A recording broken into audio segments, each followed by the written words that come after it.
Please be seated.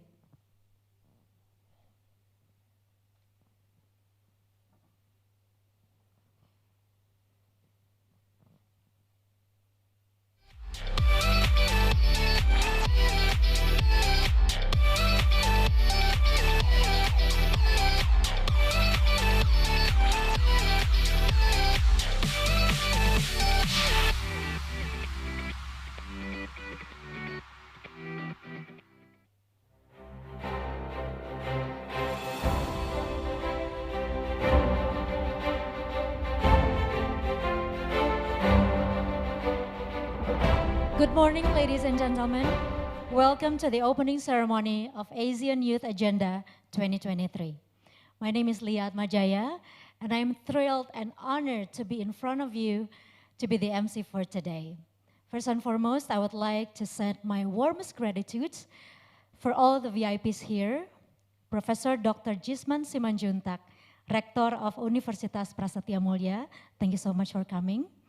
Dr. Nur Hasan Wirayuda, former Minister of Foreign Affairs of Indonesia, Dean for School of Law and International Studies, Universitas Prasetiya Mulya, Head of Center for Indonesian Nationhood Study at Universitas Prasetiya Mulya, Bapak Franky Supriyadi, Third Vice Rector of Universitas Prasetiya Mulya, Bapak Rudi Handoko, Director of Student Development, Character and Alumni of Universitas Prasetiya Mulya. And also I would like to send my warmest greetings also to Bapak Michael Victor Sianipar, Chair of Indonesian Youth Diplomacy, and Bapak Rorian Pratyaksa and Ibu Maudina Triharstasya, co-chairs of ASEAN Youth Agenda. And of course, for all the panelists and also the finalists here, can we please give it up for yourself today? Thank you. I would also like to welcome and thank all of the judges for coming and supporting the AYA, ASEAN Youth Agenda, from BCC, Business Collaboration Partnership Competition. Bapak Iksan Salman, VP Asset Manager of Pertamina Foundation, Bapak Agung Pamungkas, Government Affairs and Public Policy, Google Indonesia, Ibu Gita Syahrir, Head ESG Investment BNI Ventures, Bapak Alvin Evander, VP Business Development MDI Ventures, Ibu Ivy Londa, K Indonesia Tech Hub Deputy Director, British Embassy, Bapak Feby Budi Daryono, Senior Lead Sustainability Strategy and Integration Goto Group, Ibu Nadira Zahiruddin, Head of Innovation Strategy Super App, Bapak Fahrul Paja Amana, Manager Communication and Partnership, Wildlife Conservatory Society, and of course, Ibu Andia Ningrum Fauzia, Advisor Green Tech Innovation, GIZ Indonesian, ASEAN. And of course, for all the judges from PCC, Policy Case Competition, Bapak Muhammad Nabil Satria, Director of Marketing Executive Solo Technopark, Bapak Daniel Baskoro, COO Digital Transformation Office MOH, and of course, I would also like to send my warmest greetings to Bapak David Chua, CEO National Youth Council Singapore, Bapak Wafa Taftazani, Founder and CEO of Upbanks, and Bapak Fakri Frisandi, Project Leader and Boston Consulting Group. Welcome to the first of the many events of ASEAN Youth Agenda 2023. The ASEAN Youth Agenda 2023, AYA, is the official youth platform under Indonesia's ASEAN Chairmanship 2023. Upon the success of Y20 Indonesia 2023, this year, entrusted by the Ministry of Foreign Affairs and the Ministry of Youth and Sports of the Republic of Indonesia, AYA is hosted by the Indonesian Youth Diplomacy. IYD is a non-profit, non-political youth organization that focuses on cultivating Indonesian youth to become influential voices at the national and also international events. Depicted in the theme that we adopted for AYA 2023, ASEAN Strength, Collaboration in Diversity. AYA is committed to execute impact to the region through youth diplomacy and of course collaboration. The ASEAN Youth Agenda sets to deliver three objectives: a policy recommendation for ASEAN leaders the creation for youth-led business collaboration initiative, and of course, the adoption for the ASEAN Youth Agenda as an annual platform for young people's involvement in future ASEAN chairmanships. As the initial agenda of the AYA, we know that AYA consists of two competitions that will contribute to achieve the objective of providing a platform of Asian youth to voice their opinions in the form of policy recommendations to convey to the stakeholders. The Youth Innovation Challenge, Policy Case Competition or PCC, and support to young entrepreneurs of Asian countries by facilitating collaboration opportunities with major companies and of course development agencies. And once again, the Youth Innovation Challenge Business Collaboration Competition or BCC. And now since 20th of April 2023, hundreds of participants from all Asian nations have submitted and of course compete. And today, amongst us are the finalists of the Youth Innovation Challenge for PCC and BCC. Can we please once again give it up for all the finalists here? Welcome to Indonesia. To begin our program this morning, it is my honor to invite Mr. Rorian Pratyaksa, co-chair of ASEAN Youth Agenda, to give his opening remarks. Please, sir.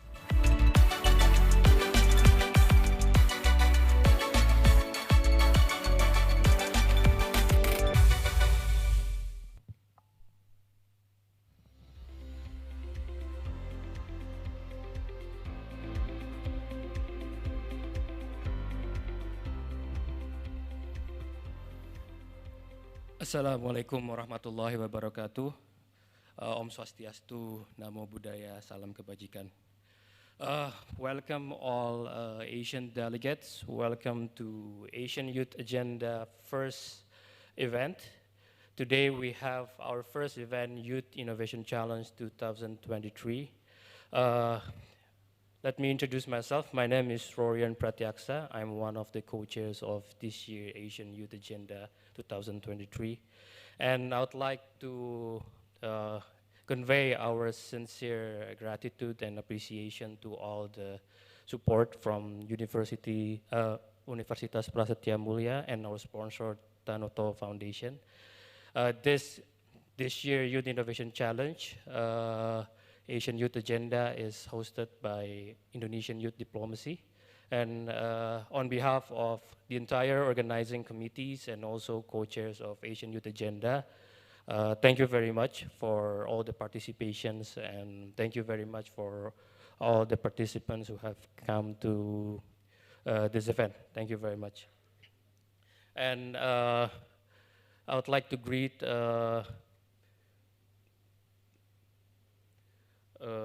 rectors of Universitas of Prasetiya Mulya, Professor Dr. Jisman S. Simanjuntak, and also Dr. Nur Hasan Wirayuda, the Dean for School of Law and International Studies, Universitas Prasetiya Mulya, and Head of Center for Indonesian Nationhood Study at Universitas Prasetiya Mulya. Thank you very much for your attendance, very much appreciated. And we also want to express our gratitude to all the judges, because this is a competition format that we have hundreds of participants, that's very high competitions. And the esteemed judges we have from policy case competition and also business case competition. From the policy case competition, we have Mr. Wafa Taftazani, Mr. Fahri Frisandi, Mr. David Chua, Mr. Daniel Oscar Baskoro, and Mr. Muhammad Nabil Satria Faris. And also from business case competition, we have 9 judges that will be judging today. Mr. Ihsan Salman, Mr. Agung Pamungkas, Ms. Gita Shahrir, Mr. Alvin Evander, Ms. Eva Londa, Mr. Febi Budi Daryono, Ms. Nadira Zahiruddin, Mr. Fahrul Paja Amana, and Ms. Andia Ningrum Fauzia. Thank you very much for the opportunities to help us proceed with the Asian Youth Innovation Challenge. And with today's event, I would like to once again welcome all the participants because this is the once in a lifetime opportunities Indonesian as today we are part of historic moment Indonesia as an Asian chairmanship, and as a youth we're being given a platform to actually express ourselves and have concrete actions to do to actively participate. And from Asian Youth Agenda, all the organizing committee focuses on providing those platform and bridging the ideas and initiative for all of you, for all the youth to be able to participate later on in the 43rd Summit of Asian Summits. And this is only the beginning of the Asian Youth Agenda events. We will have a string of events after this, and the main event will be on September. We will host a Asian Plus Symposium, Youth Symposium. It will be attended by 2,000 delegates from 33 countries. Hope everyone here could also join and from today's event actively participates. And just to remind everyone that this year, Asian Youth Agenda's themes for youth is focusing on Asian strength, collaboration in diversities. Because right now, we are living in a very much a mobile world, very high mobilities, including interaction between Asian countries. So flow of mobility, everything is more open, including capitals, people, educations, ideas. So this is one of our partake to actually being part of everything and have active participations. That's all my remarks. We hope all finalists who is attending today a ton of lucks. And I hope everyone could collaborate with peers and also later on have a meaningful discussion with judges and have a wonderful event and experience with Asian Youth Agenda, Youth Innovation Challenge. Thank you very much. Wassalamualaikum warahmatullahi wabarakatuh. Thank you, Mas Rory. Thank you so much.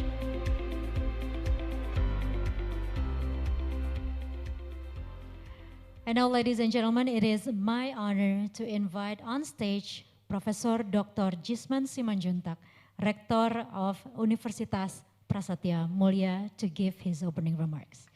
Please give it up for the Rector.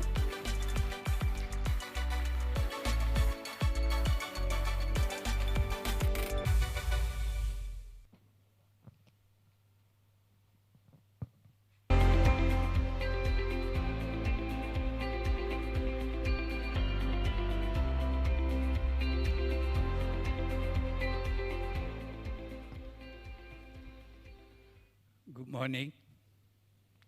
Let me first of all express my deep gratitude to Indonesian Youth Diplomacy for holding this event at Universitas Prasetiya Mulya. I consider myself an ASEANist. I wrote my dissertation on ASEAN. I finished it in 1983 at Cologne University in Germany. I read with passion the trade winds, stories about trading in Southeast Asia, when people were free to move anywhere in Southeast Asia without any barrier. If someone has problem in Bugis area, they would move to Ayutthaya and the other way around. I dream the return of this one Southeast Asia, and ASEAN should be instrumental to that dream. If you go to Europe, you feel how European they are. But here in our part of Southeast Asia, that feeling is yet to be recrafted.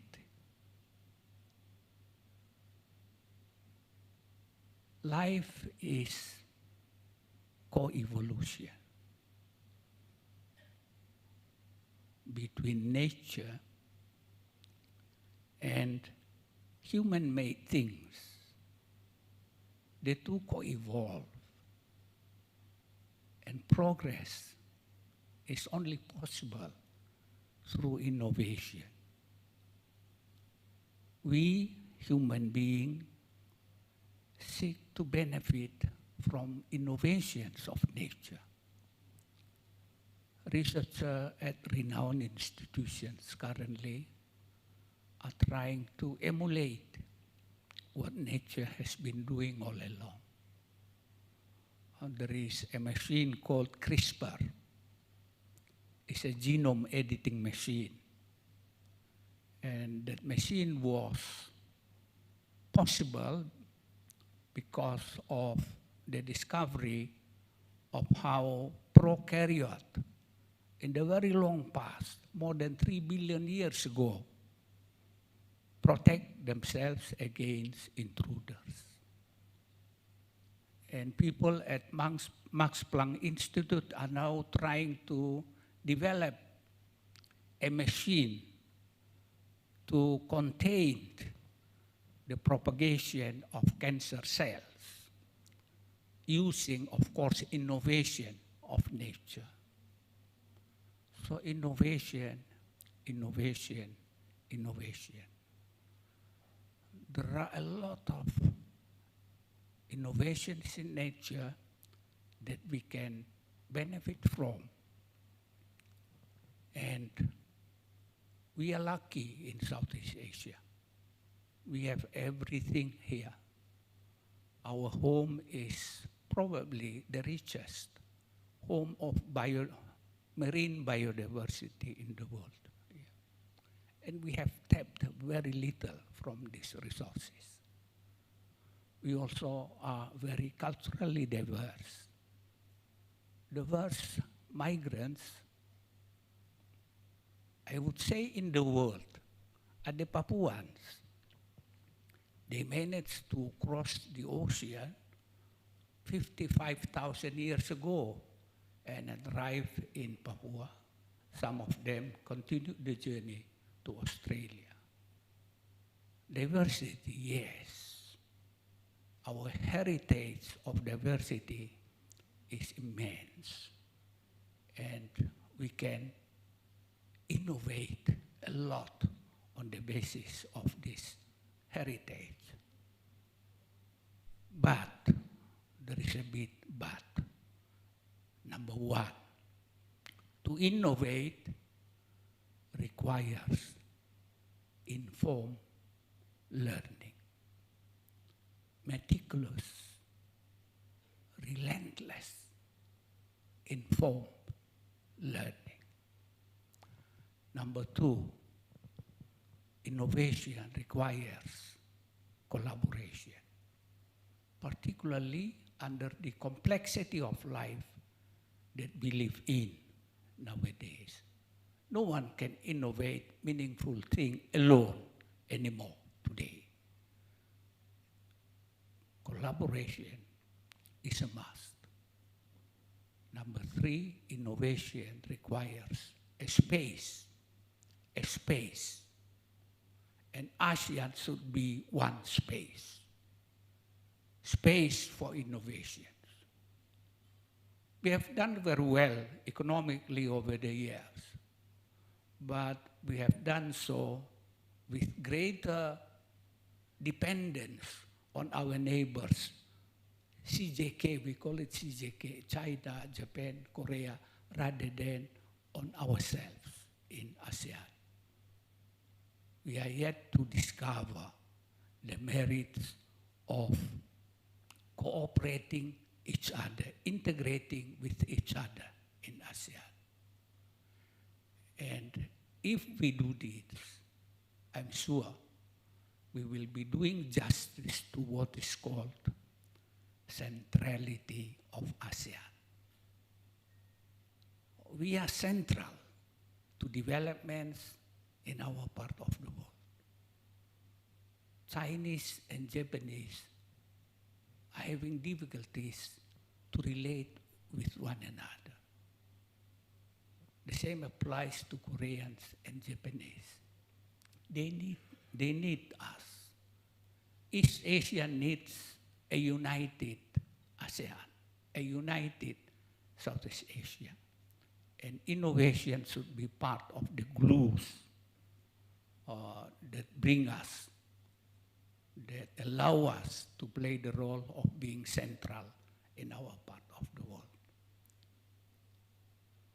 And I hope that this youth event will help strengthen the relations between people, not just between institutions, but between people. People who communicate with one another very closely. Now you have the facilities, everything is digital, and you can do communication from morning to evening without interruption if you wish to do so. And you should be the agents who help rediscover, reinvent Southeast Asia to be a place for all of us, to be a place that the rest of the world can rely on as partners for development. I thank all the jury members of this event. I thank participants to the competition. Never forget, life is co-evolution of competition and cooperation. You need both. Cooperation alone will bring us not very far. You need the competition. The two have to come together.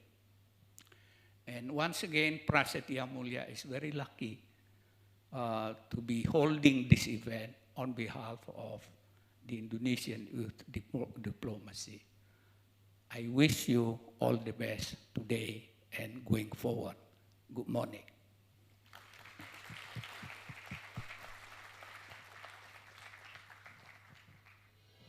Thank you so much, Prof. It's a very insightful and enlightenment for all of us here. And now it is my honor to invite Dr. Nur Hasan Wirayuda, former Minister of Foreign Affairs of Indonesia, Dean for School of Law and International Studies, Universitas Prasetiya Mulya, Head of Center for Indonesian Nationhood Study at Universitas Prasetiya Mulya, to give his keynote speech. Please give it up for Dr. Nur Hasan.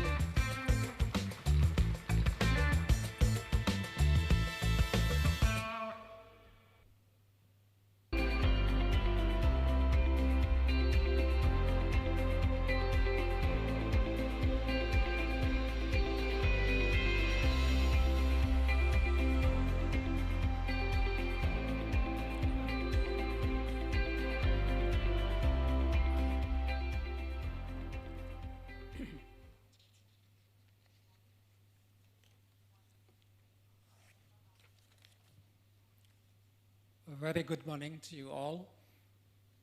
Honorable Rector of the Universitas Prasetiya Mulya, Professor Dr. Jisman Simanjuntak, Vice Rectors, members of the juries, and all participants of the competitions from all ASEAN member states. I wish to add to what Professor Jisman has just said earlier. How pleased we are here at the Universitas Prasetiya Mulya to welcome you all, and we are honored to be the host of ASEAN Youth Innovation Challenge 2023. I commend Indonesian youth diplomacy and the University of Prasetiya Mulya for sponsoring these programs. Let me, in the course of the next 10 minutes, to ask you to join me on Tour de Horizons on ASEAN and ASEAN's long journey in the past 56 years. We are looking back. What is the greatest achievement of ASEAN in the past 56 years of its existence since 1967? I said the greatest achievements is that countries in Southeast Asia continuously enjoy relative peace and security. No more conflict or war between states of Southeast Asia. And we have the ability to resolve internal conflicts, but we have developed a good habit of helping each other to make these regions more peaceful. I said the greatest achievement is that we enjoy continuously the relative peace and security. In comparisons, prior to the establishment of ASEAN, before 1967, there were conflicts among countries in Southeast Asia. I think you are all familiar with the history. Indonesia had the confrontation with Malaysia. Malaysia had problems with the Philippines or for Sabah, but also Thailand and Cambodia. Vietnam and Cambodia, just to mention a few of them. But also we had numerous internal conflicts. We had conflicts in Aceh. Malaysia has used to have problems in Sabah. Philippines has problem in southern Philippines with the Moro National Liberation Front and the government of the Philippines. But likewise, the problem in southern Thailand. And before ASEAN was established, from 1954 to 1975, there were Vietnam War, meaning interventions from outside powers. We can appreciate what we have better if we compare to other regions of the world. Look at the Middle East and Northern Africa. Syrian proxy war started in 2011. It has not been resolved until today. Resulted in 600,000 people killed. 12 million refugees or displaced persons, and huge material damage or destructions. Proxy war in Yemen from 2014 until present day resulted in the 377 people dead, 4.5 million displaced persons or refugees, huge, including millions of children, women and children who had no access to food and medicines. There have been forgotten conflict in Libya since 2012. But likewise, forgotten conflict in Somalia and Mali, and the recent conflict in Ethiopia, central government of Ethiopia and the Tigray regions. And the most recent one is the military conflicts in Sudan between the armed forces of Sudan and the militias.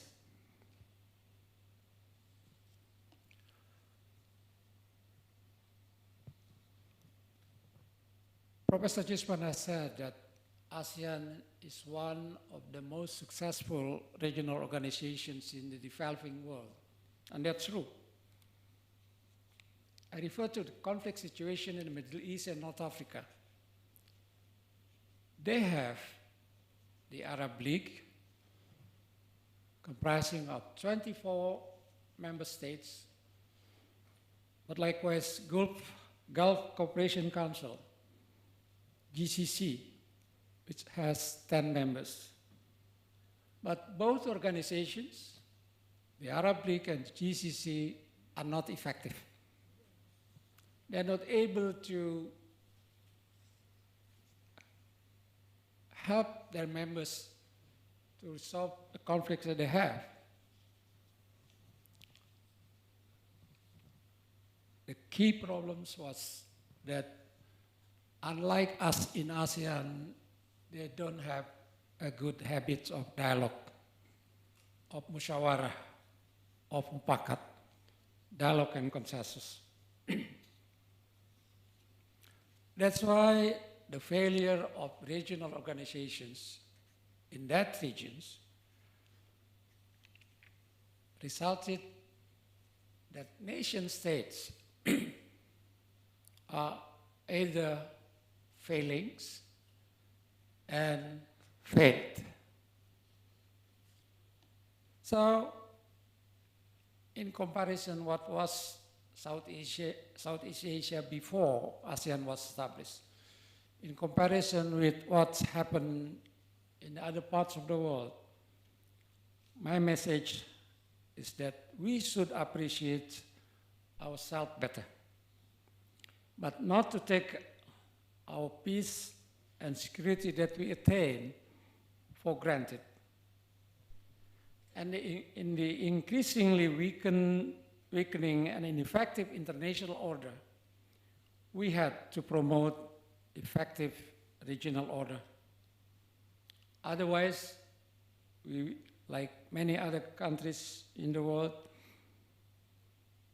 we are becoming a failed or failing state.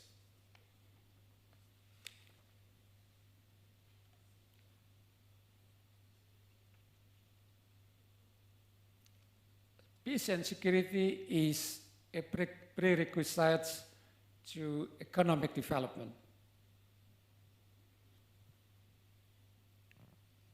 Look in the Middle East and the countries that I mentioned, not only because of no peace and security, not able to develop further, but they distracted what they have.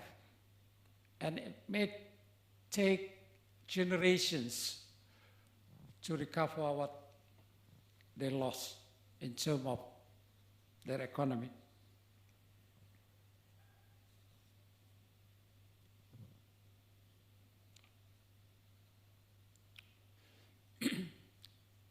It is because the peace and security that we attain and we enjoy in the past 56 years that countries in Southeast Asia are able to focus our time, energy, and resources for our region's economic development.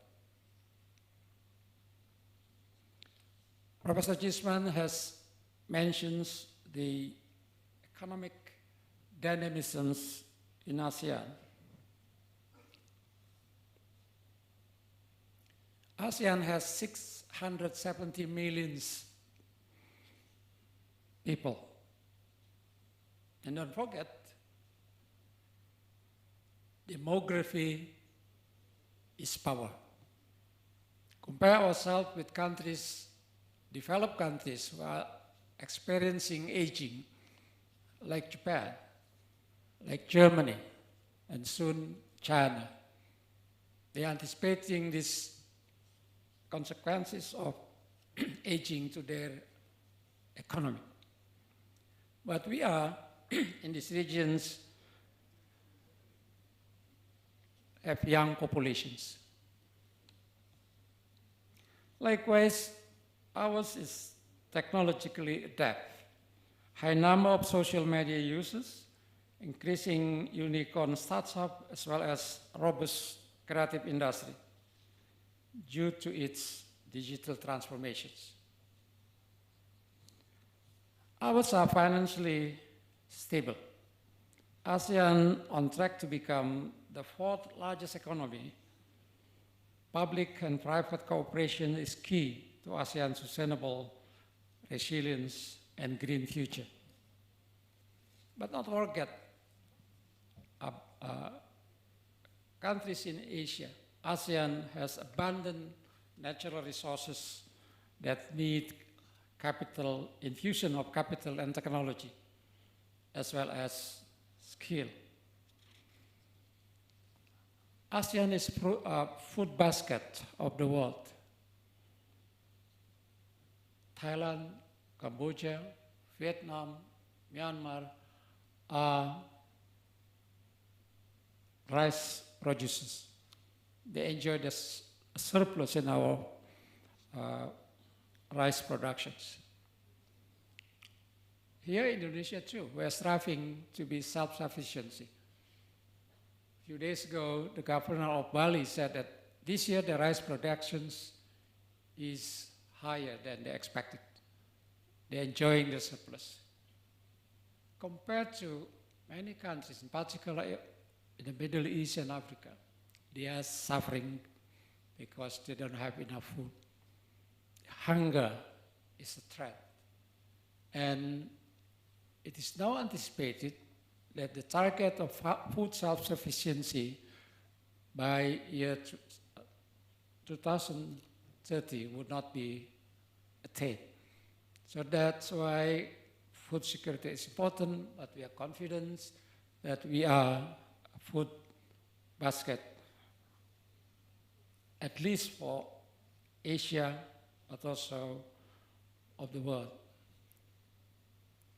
To mention another example, Indonesia and Malaysia, two members of ASEAN, produce almost 100% of palm oil. So we have in these regions oil that we can exploit underneath of the earth, of the surface of the earth, but also above the earth. Rather unique. The last point, which should be of our concern. There's been geopolitical shift that changed the landscape of our regions.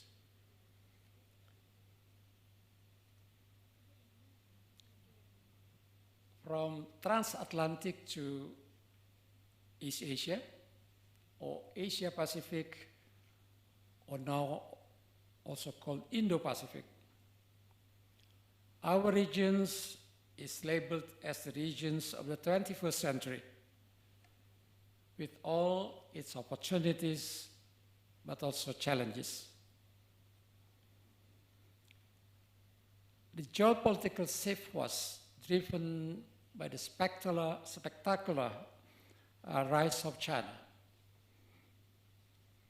a product of 40 years of reform and openness. China took over Japan in year 2000 as the second largest economy in the world. And with so much money they have, China successfully modernized their military. So with economic power, military power, but nonetheless technological power, China has become truly a superpower. That's why China is increasingly seen as not only just a competitor, but strategic competitor. When President Trump from 2016 to 2000 launched what he called trade war against China. Actually, it's not just simply trade, but it's a war on technology, on competition on military, including outer space.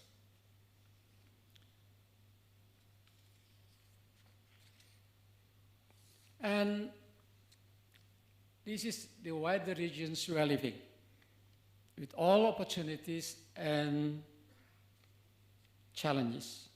And don't forget, while the Cold War that took place in Europe, we are ASEAN, or countries of Southeast Asia, but also East Asia, were only in the periphery. But now we are in the very center of this new, I don't want to say it Cold War, but certainly a stiff competition between United States and China, with all implications to us. That's why it is must, it's a matter of necessity that we should promote ASEAN stronger, ASEAN to be more cohesive.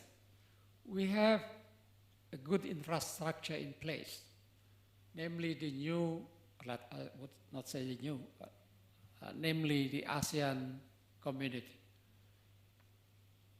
with its ASEAN Charter as its foundations, its constitutions. I think we have to implement all those three pillars of ASEAN: political and security, economic security, as well as socio-cultural community in more balance. We successfully transformed ASEAN from a rather loose associations, started in 2003, into an ASEAN community. But with a good habit of dialogue that we developed within ASEAN and later with our partners, we were aiming at a larger East Asian community. And ASEAN has been playing its central role.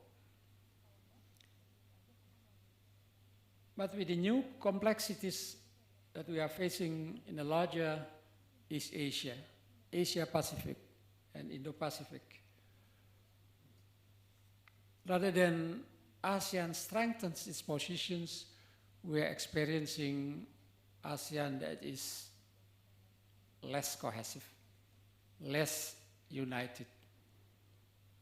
We're not able to forge common positions that in the end divide us, like the issue of South China Sea, but also on how we together help resolve the conflicts or crisis that is now happening in Myanmar.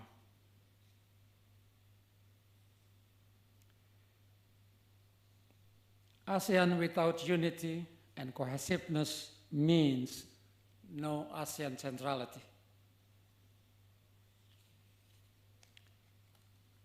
So what is left for ASEAN youth?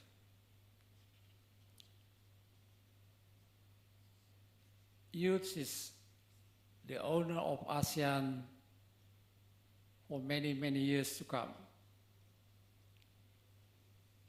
ASEAN under the ASEAN community, including ASEAN Economic Community, which aim at promoting free flow of goods, services, capital, but also skill, labor, and professionals. So I would say your roaming area is not only for Indonesian, it's not only Indonesia. For the Filipinos, it's not only Philippines, likewise for Thailand, Malaysian, and others. Your roaming area is ASEAN, Southeast Asia. You have better opportunities than my generation or Professor Gisman's generations. So prepare yourself, and the keyword, as also underlined by Professor Gisman, was competitions, collaborations. But I would personally advise you not only that in facing strong competitions within our regions and beyond, as students, you have to masterly acquire a subject of what you learned, but also foreign language proficiency. Perhaps many of you speak English. It's time to think that for Indonesians to learn Thais, for Filipinos to learn Indonesians, because you would be the generations that truly ASEAN. And I thank you very much. Thank you so much, Doctor.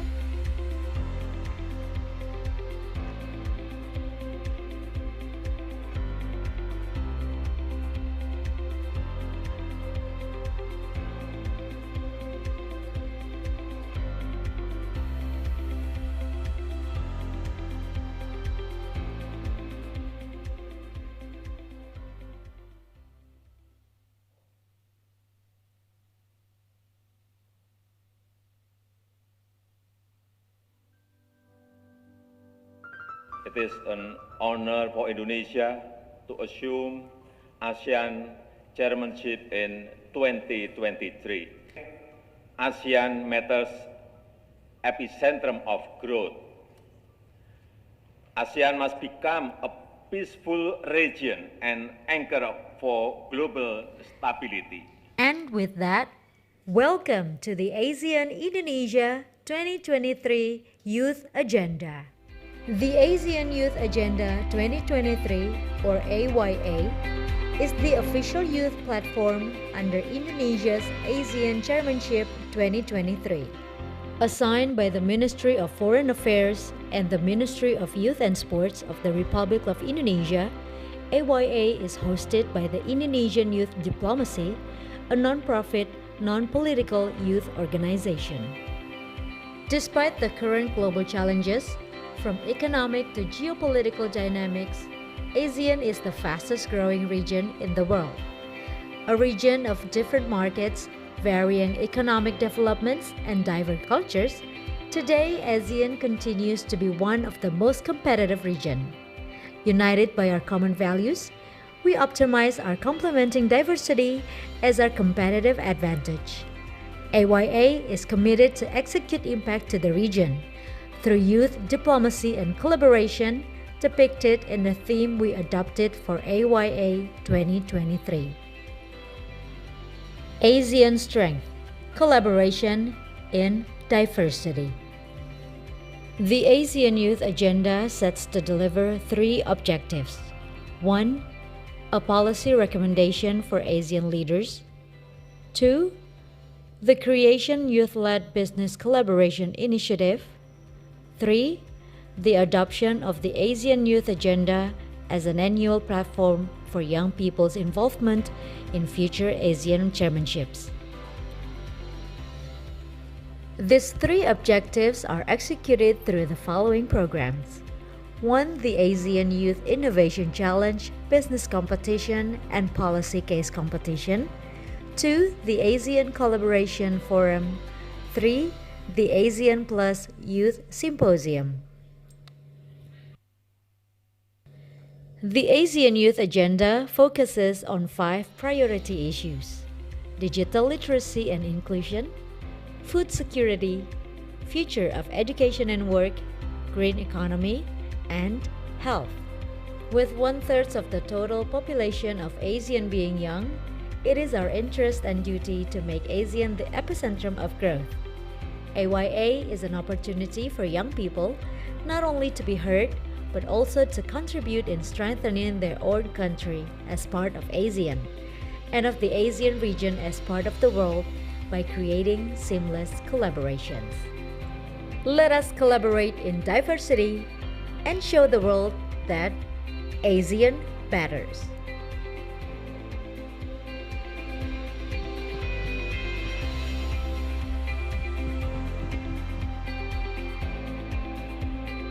Yes, it is now time to initiate the ASEAN Youth Agenda 2023 Youth Innovation Challenge. For those of you who are sitting right now, on your seat there's a flag. You may raise your flag when the opening ceremony happens with your right hand. And on your left hand, probably you can documentate this particular moment, posting, and then you can tag us on your social media. Don't forget to tag at ASEAN.AYA, at ID.YouthDiplomacy, and also at Prasmul. Okay.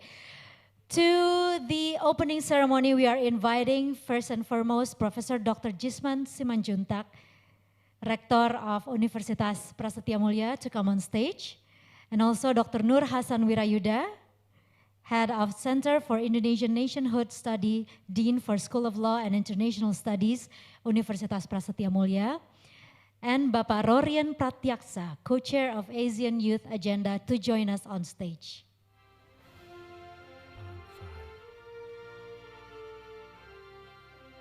Be ready to documentate this particular moment. Once again, you can also post this on your social media. Don't forget to tag us. Welcome back, sirs.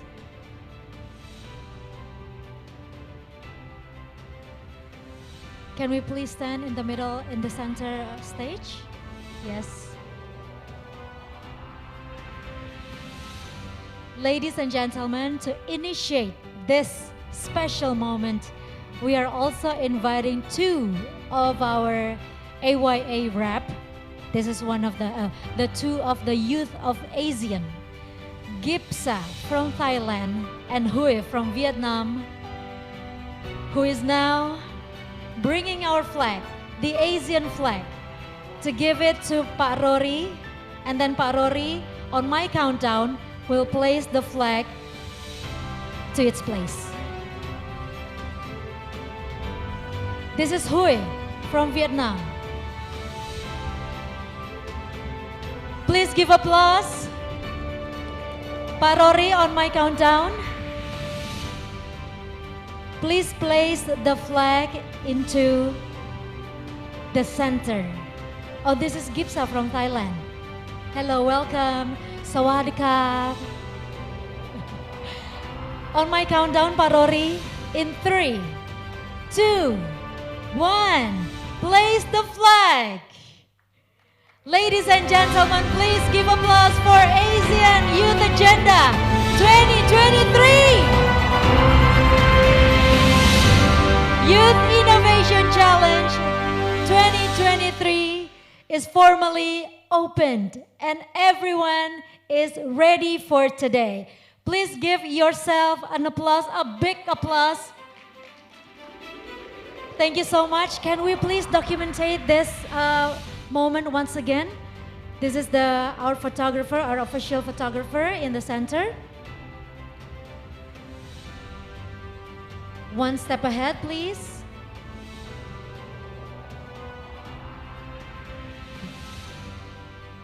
Prof, probably you can give a few flags to Gipsa.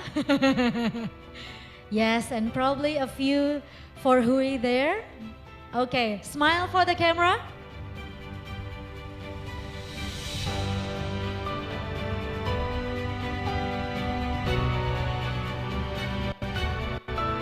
Good luck for today, for all the finalists. This is ASEAN strength. Let's make this happen.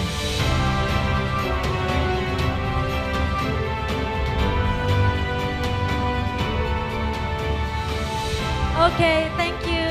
Just the three of you? Okay, thank you, Gipsa. Thank you, Hui. You can now return to your seats. Thank you so much. Let's take a picture together, Pak, once again.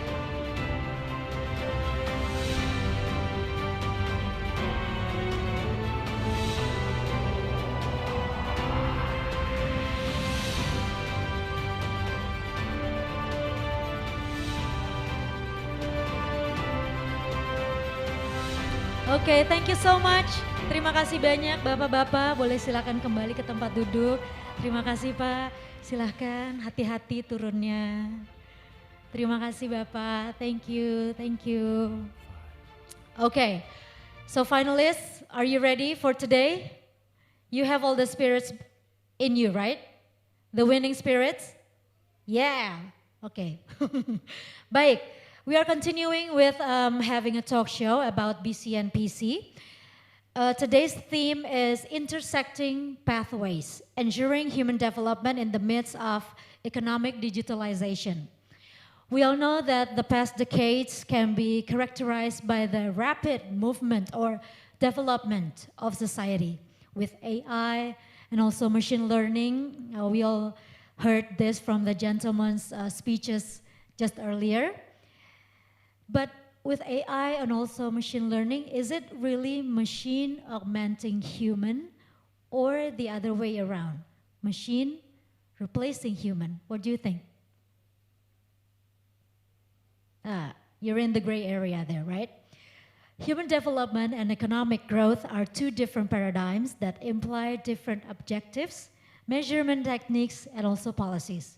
However, literatures have shown that economic growth and human development are intrinsically, can we say, interconnected and also co-evolutionary and mutually reinforcing each other.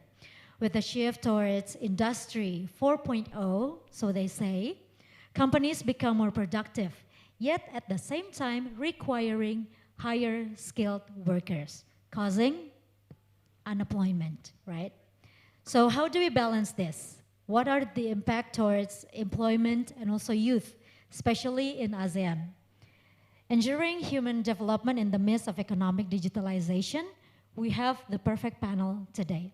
Please welcome Mr. David Chua, the CEO of National Youth Council NYC, an autonomous agency under the Ministry of Culture, Community and Youth, MCCY Singapore, and Mr. Wafa Taftazani, an award-winning Cambridge-educated executive, entrepreneur, and investor with more than 10 years of experience across technology, digital entertainment, corporate finance, public policy, and international relations.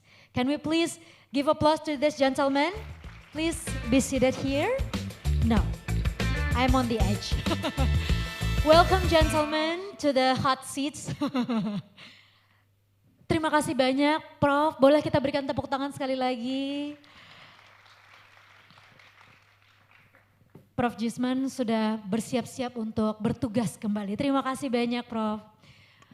So, welcome to this very, can we say, very prepared for today. How are you, David? And also, how are you, Pak Wafa? Doing great. I woke up very early today. Really? Yeah. How do you woke up? I mean, is it energetic or spirited or what? Energetic for sure. Yeah? Yeah. And how are you, David? I just arrived last night. Really? And, yeah. And yeah, I always come to Indonesia feeling energetic because it's just great to explore again and see what's happening here. So I'm feeling very lively. Thanks to all of you. So, how ready are you for today? I mean, meeting all the finalists and everything. To be perfectly honest, I don't know about you, Wafa.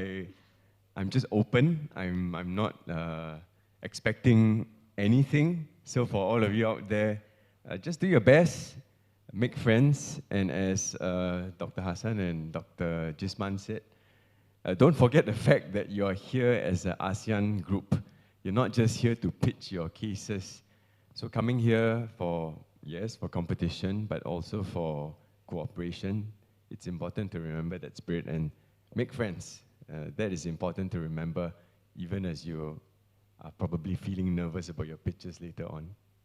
Yes. And do you want to say something to the finalists also, Wafa? Yeah, same. I'm trying to keep an open mind. I didn't read too much into the decks that were provided to me. I Right. basically just gave it a skim and just try to understand the overview. Mm-hmm. But I'm trying to keep an open mind and hear from the finalists directly. I think that will be helpful.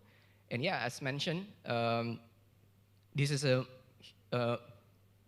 historic momentum for ASEAN, in which we basically come together to look at the region's, some of the region's biggest problems, and young people basically proposing solutions to these huge issues. I think it's an amazing day, and I think we should enjoy it and have fun.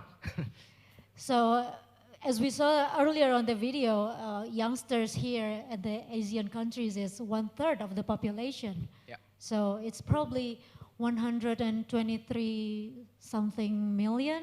So there's so much of you. So the opportunity is very big, yeah?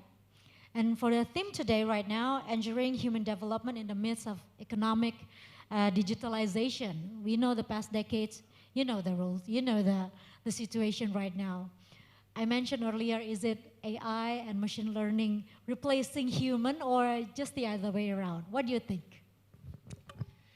Yeah, I worked for Google for 5 years in the Asia Pacific region before I started my own companies.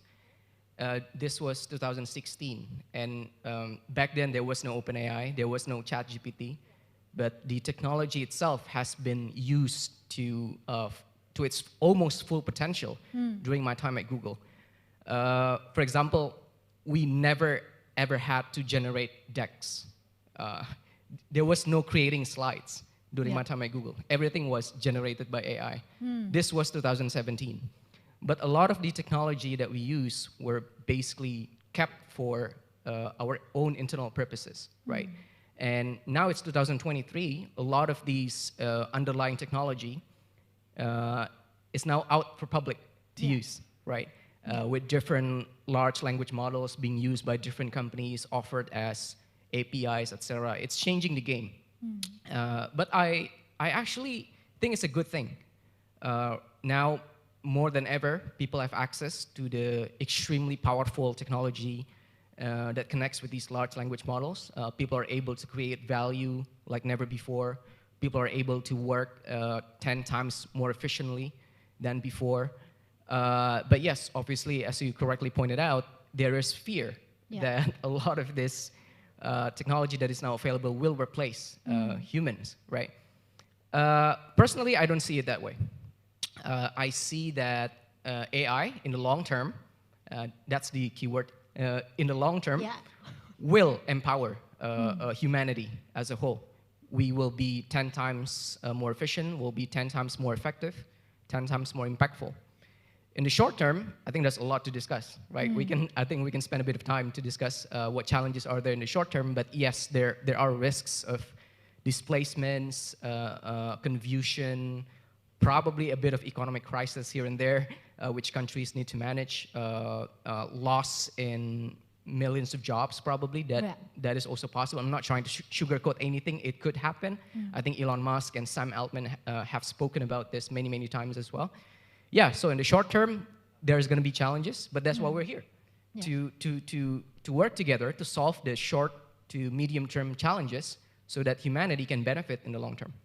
You know, listening to you, it's like in my head, oh my God, there's a lot of things to do to maintain this. Absolutely. Yeah, to maintain this situation in the long term, because we don't want machine to replace us. We don't want to be unemployed, especially replaced by a machine. Yep. You know?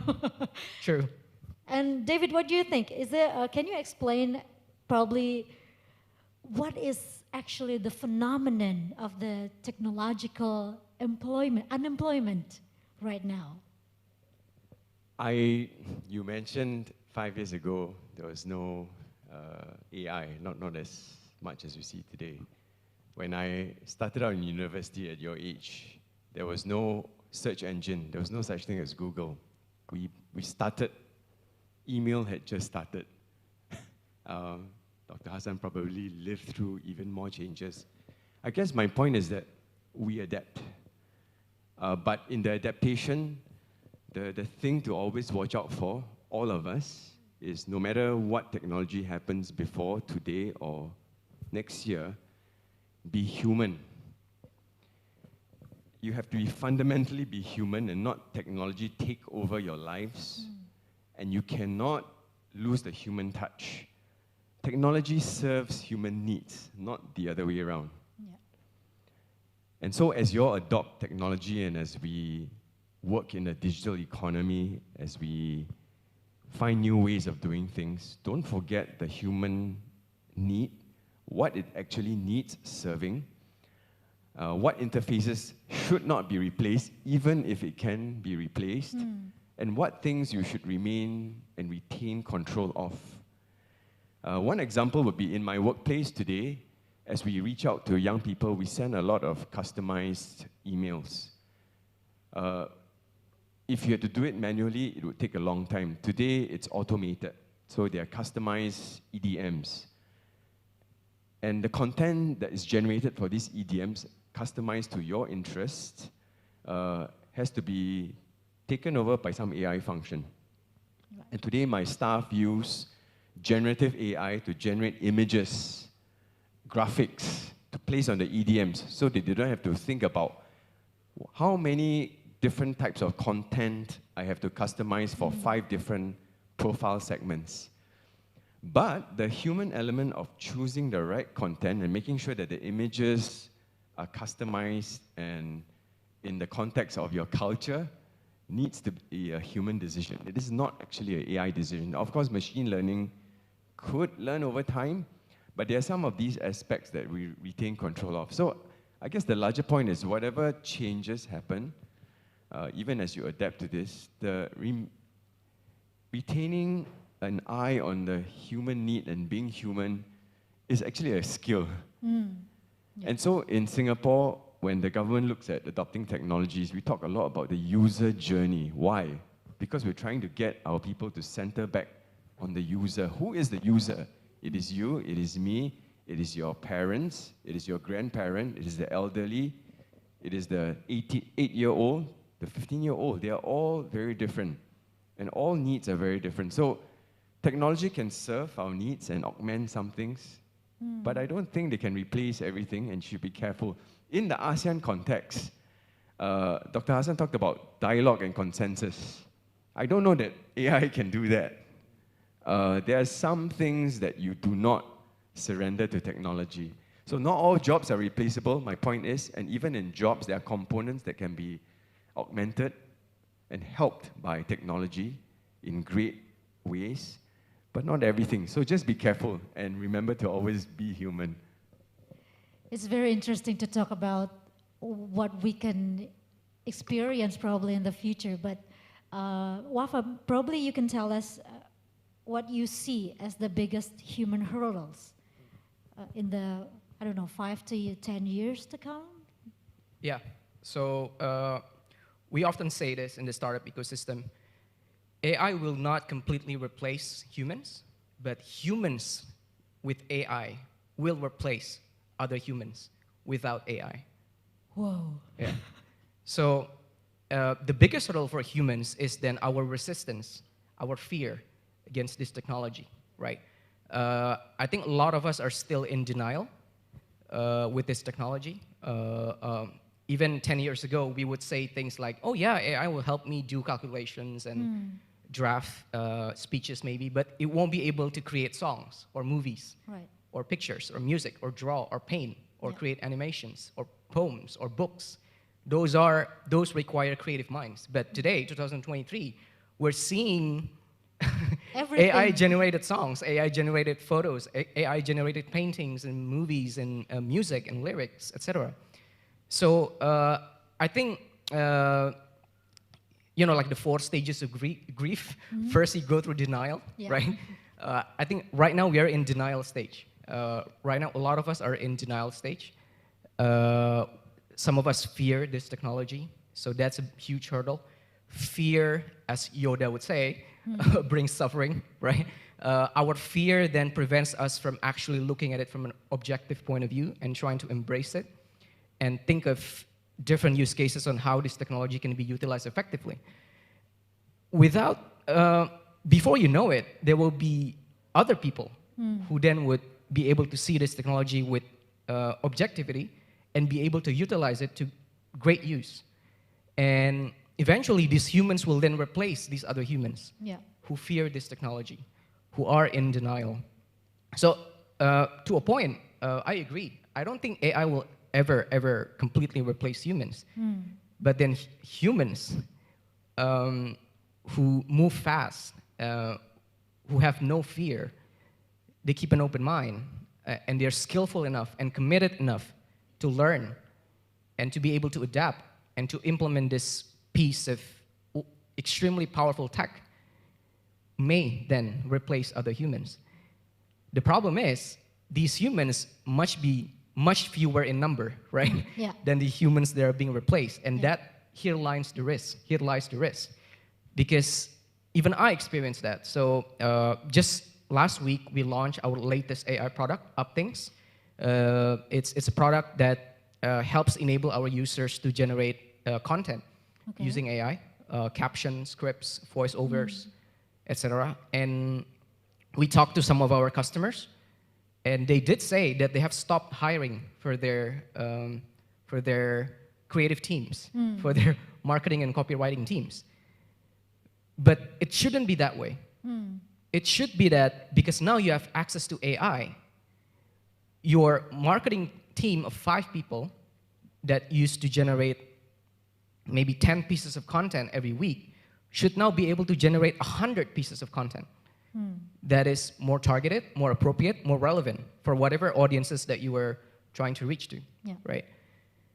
But then the person who told me, yeah, but they're not familiar with the tech, and they don't want to learn it, and they prefer not to use it. And I think here lies the danger. Because right now, a lot of us are still in denial, and then a small number are not in denial. They're embracing it, they're using it to good use, and they're fully exploiting it, customizing the model, et cetera, eventually then this small number of humans will probably replace this huge number of humans, and here lies the risk. So I think the key is, the biggest hurdle for humans is for us to move past the denial stage. Move past the denial stage and try to think of the best way that we can utilize this technology for good, and not shy away from learning or using it because of our fear of it, right? And that is a huge hurdle to overcome. I agree, especially probably for old people, yeah? Yes. It will be harder for us to, to adapt with the AI and also machine learning and everything. Yeah, but I don't think it should be an age thing. I think youth and being old, it's not about your physical age, right? It's about your mindset.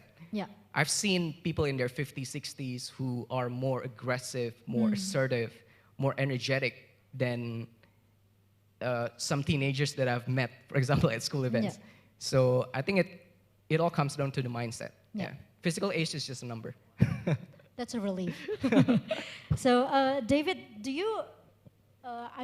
what do you think specific policy measures or probably reforms that do you believe should be implemented in the field of education to effectively probably address the challenges and also opportunities posed by technological?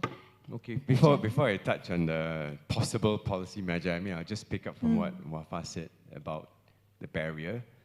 The barrier is indeed about the mindset. To be specific, it's your willingness to learn. So if you're unwilling to learn and you're not curious enough about it or not excited by it, it will become a barrier to you adopting anything. Yeah, despite your age. Yes. So indeed, there are older people who are very keen to learn and they embrace technology, and they may not master it, but they are able to use it for some good and for their own use. So the if that's the case, then the question is, no policy can make you want to learn. Yeah. If you're not of that fiber and you don't have the curiosity, it's kind of hard. So it's almost important in the education system to nurture that sense of curiosity early enough. But the challenge for all of us is, how do you keep being constantly curious? Yeah. And some of us will get tired after time. It's like, I want to stop learning in a certain way. And so that the challenge for policymakers will be, what can we do to help you or support that desire to do constant learning? And so in Singapore, we call it lifelong learning. What can we do as a policy measure to give you incentives to learn across ages? So whether you are, I don't know how old you are, Wafa, probably much younger, but at your age, somebody in the Middle Ages, where you're still holding a job, you're still learning some things, but is there space and capacity to learn something more? And maybe pivot to a different domain or industry? At 50 years old, if you're on the verge of retirement, is there still something that you can learn? But what are incentives? And do policymakers offer subsidies, access?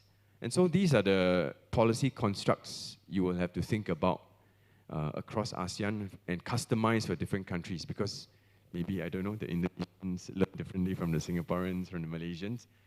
But I guess I hesitate to say that we all probably learn the same way. The question for us is, culturally, how willing are you to learn? And how willing are you to constantly learn? And then, given the appetite to learn, are there policy constructs in place to help you get over the barriers? If you cannot afford it, if you cannot access it, or face some other barriers. So that's where policy makers come in, but we can't solve the whole mindset shift. Wafa, you seem to have something in mind. Please go ahead and say. What do you think, Wafa? No, I mean, I agree. Historically, innovation has always come from the private sector. Yeah. And then the public sector, governments, regulators would typically respond with regulations. That has always been the case.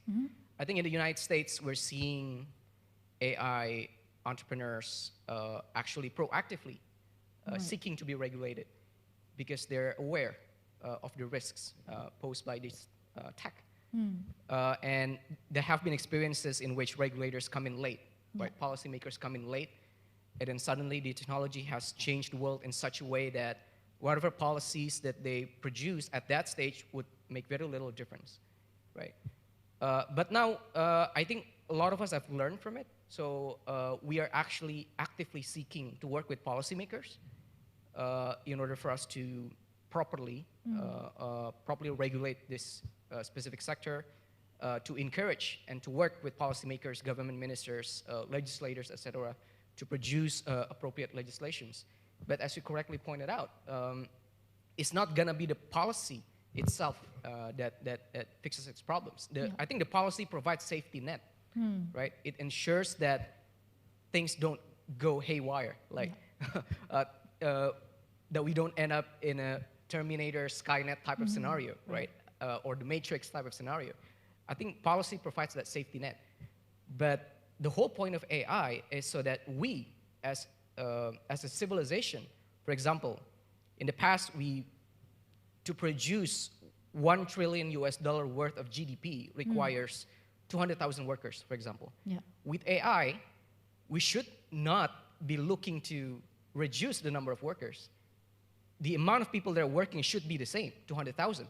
But instead of generating $1 trillion in GDP, we should be generating 50 trillion in GDP. That should be the aim, right? But policy cannot help us achieve that.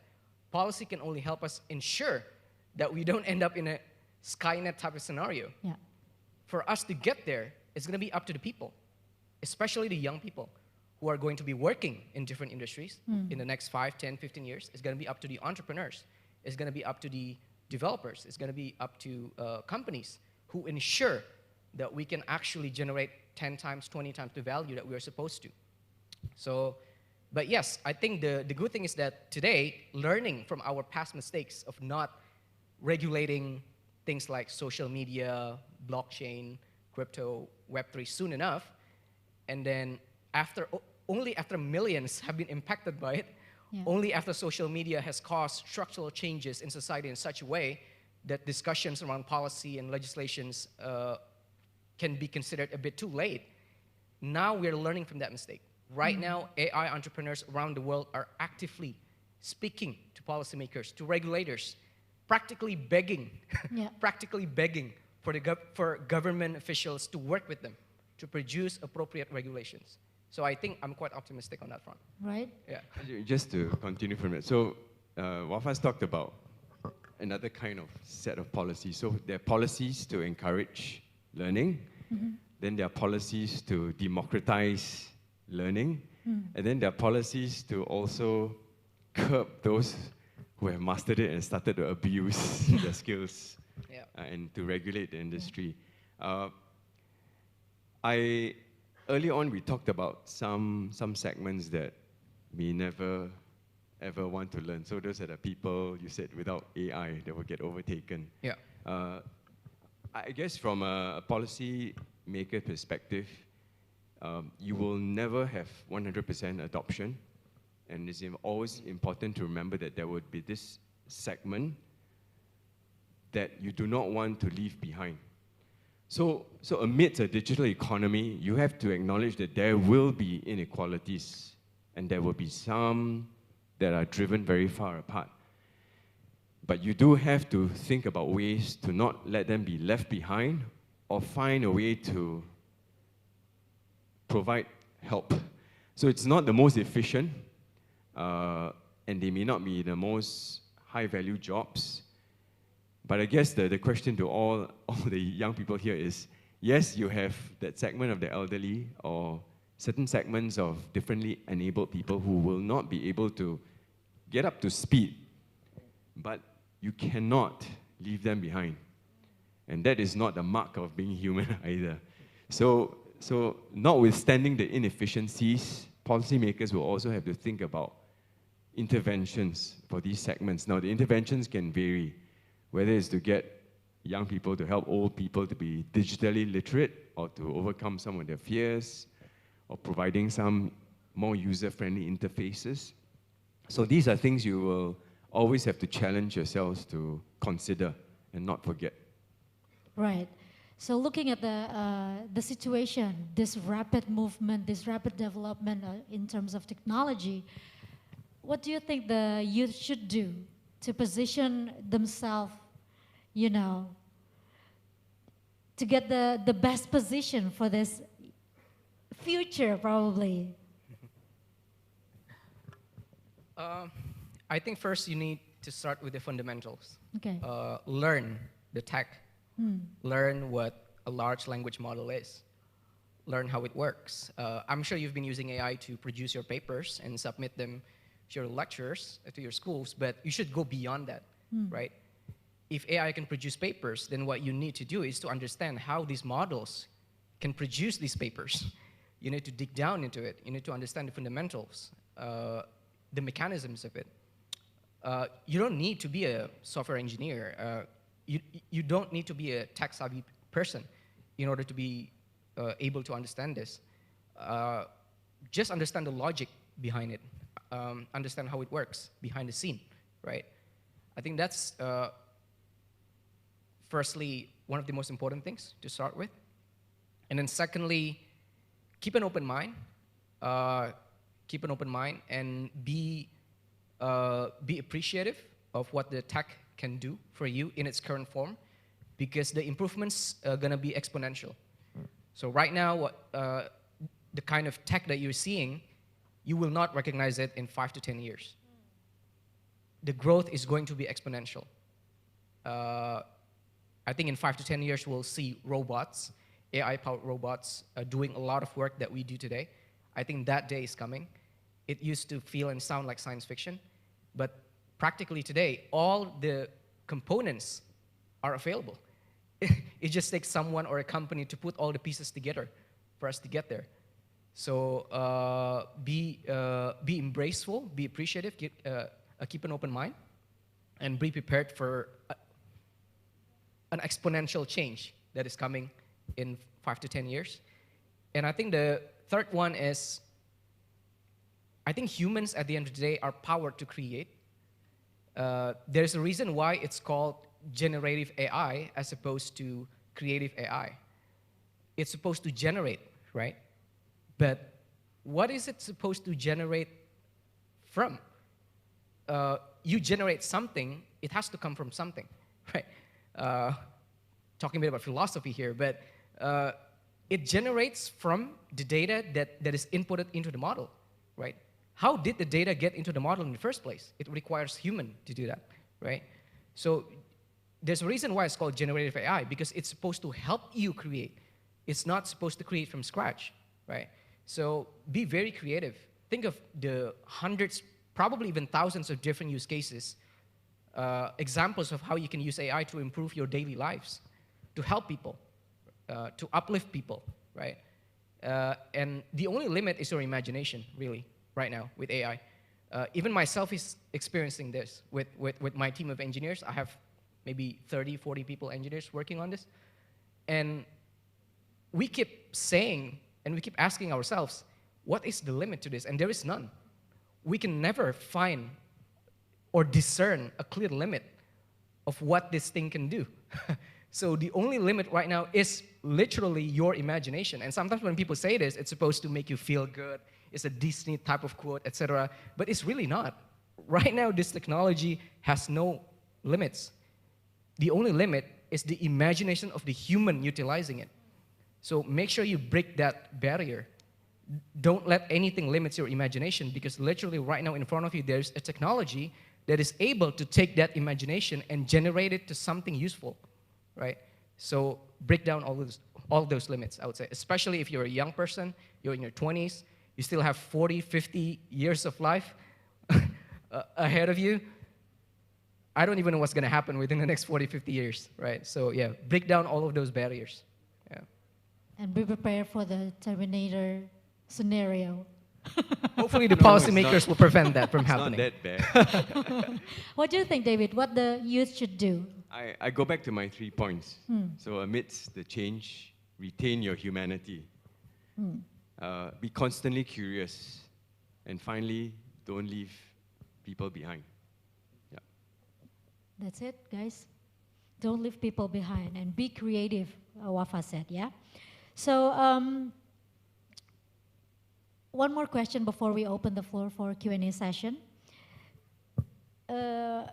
Probably with all the things that you said the youth should do, is there any specific strategies or steps that we have to adapt earlier before this, you know, everything happens, to prepare ourselves?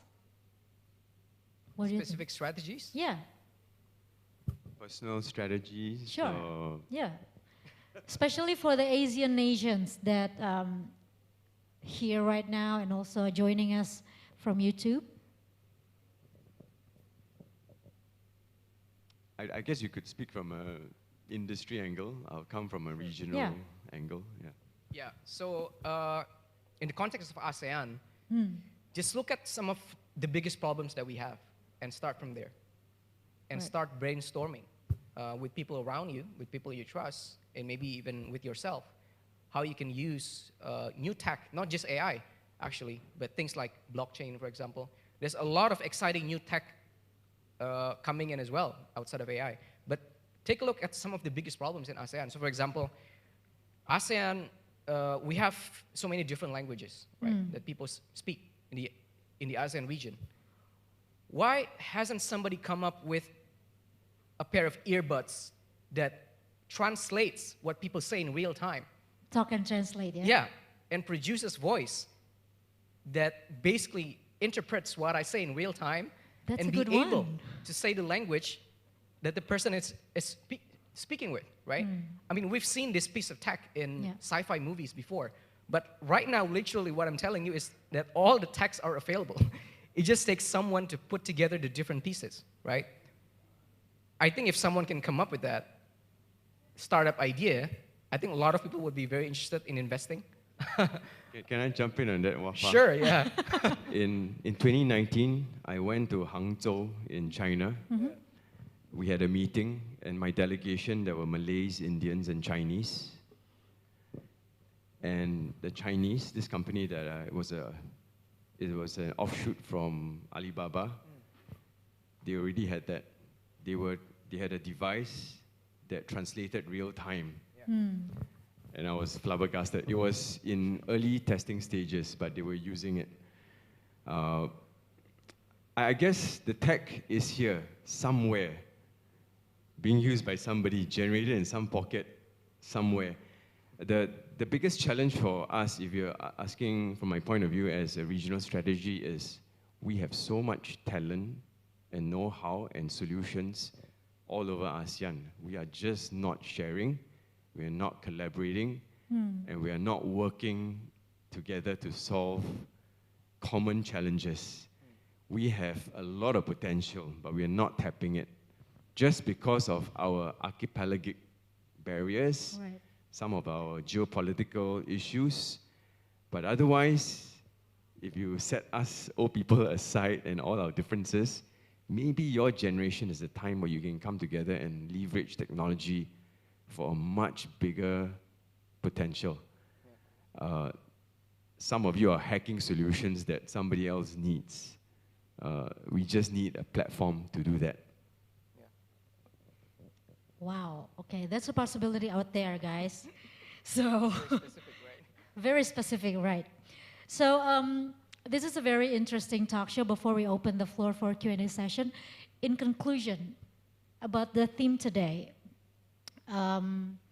ensuring human development in the midst of economic digitalization. Probably each one of you can say, what's to conclude this talk show?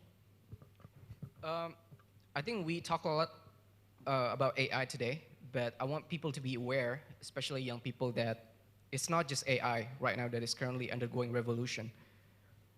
We have different tech pieces that are currently undergoing similar revolution. Just because the media doesn't cover it doesn't mean it's not happening, right?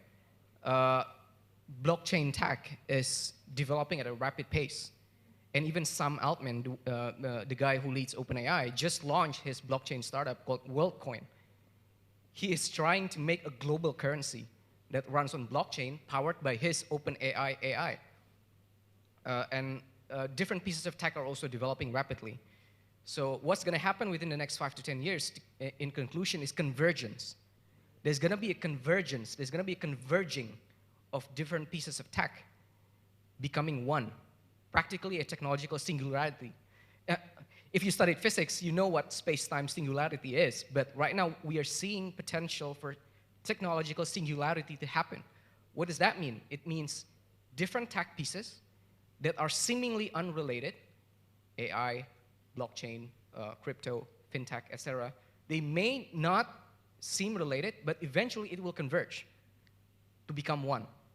Just like how in the Web 2 era, we have different pieces of tech like indexing, ads, payment gateway maybe, web pages, eventually converging into social media platform, for example, or e-commerce companies. Eventually, there's going to be a second convergence of all of these different pieces of tech. And when this convergence happens, typically, there's going to be a structural and fundamental shift in the economy, but also in society, right? So if you're not interested in AI, maybe look at different pieces of tech that is right now also currently undergoing revolution.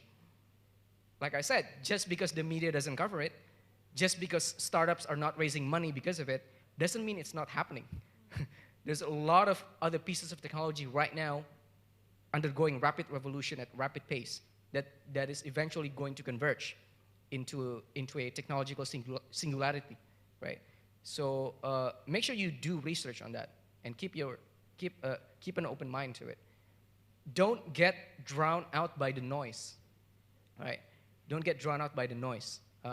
Keep exploring, and when convergence eventually happens, you want to be on the winning side, because unfortunately, for a lot of people, it may be a zero-sum game. There's going to be winners, there's going to be losers in the short and the midterm. But eventually, in the long term, hopefully, the humanity as a whole will win, right? But in the short and midterm, I don't think it's preventable that there's going to be some losers. You want to make sure that you're on the winning side. But don't make it a competition as well, because as you correctly pointed out, don't leave people behind, right? Try to bring as many people with you as possible. Try to make as many people around you to also become winners, just like you. There will be stragglers, and you cannot help yourself. There's going to be some people who are going to left behind, but that's not going to be your fault. As long as you have committed yourself, tried your best to uplift as many people as possible with you together, you've done your part. So yeah, have your peace with that. Thank you. I have nothing, but we have limited time left. It's Would okay. we open up the floor for any questions if you have? Okay. Yeah. Baik, kita buka Q&A session. Yes, you can raise your hands and mention your name and also from what country. Hello, my name is Yuneng. I'm from Brunei. I'm scientific officer currently working at the Ministry of Health.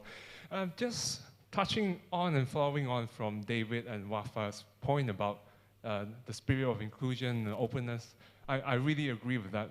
And in my experience in work, I mean, the biggest issues for us has really been, you might have some little child who has a very hard to diagnose disease, say in a rural area, might not have the best access to the healthcare that's available in townships or get connected to the necessary doctors.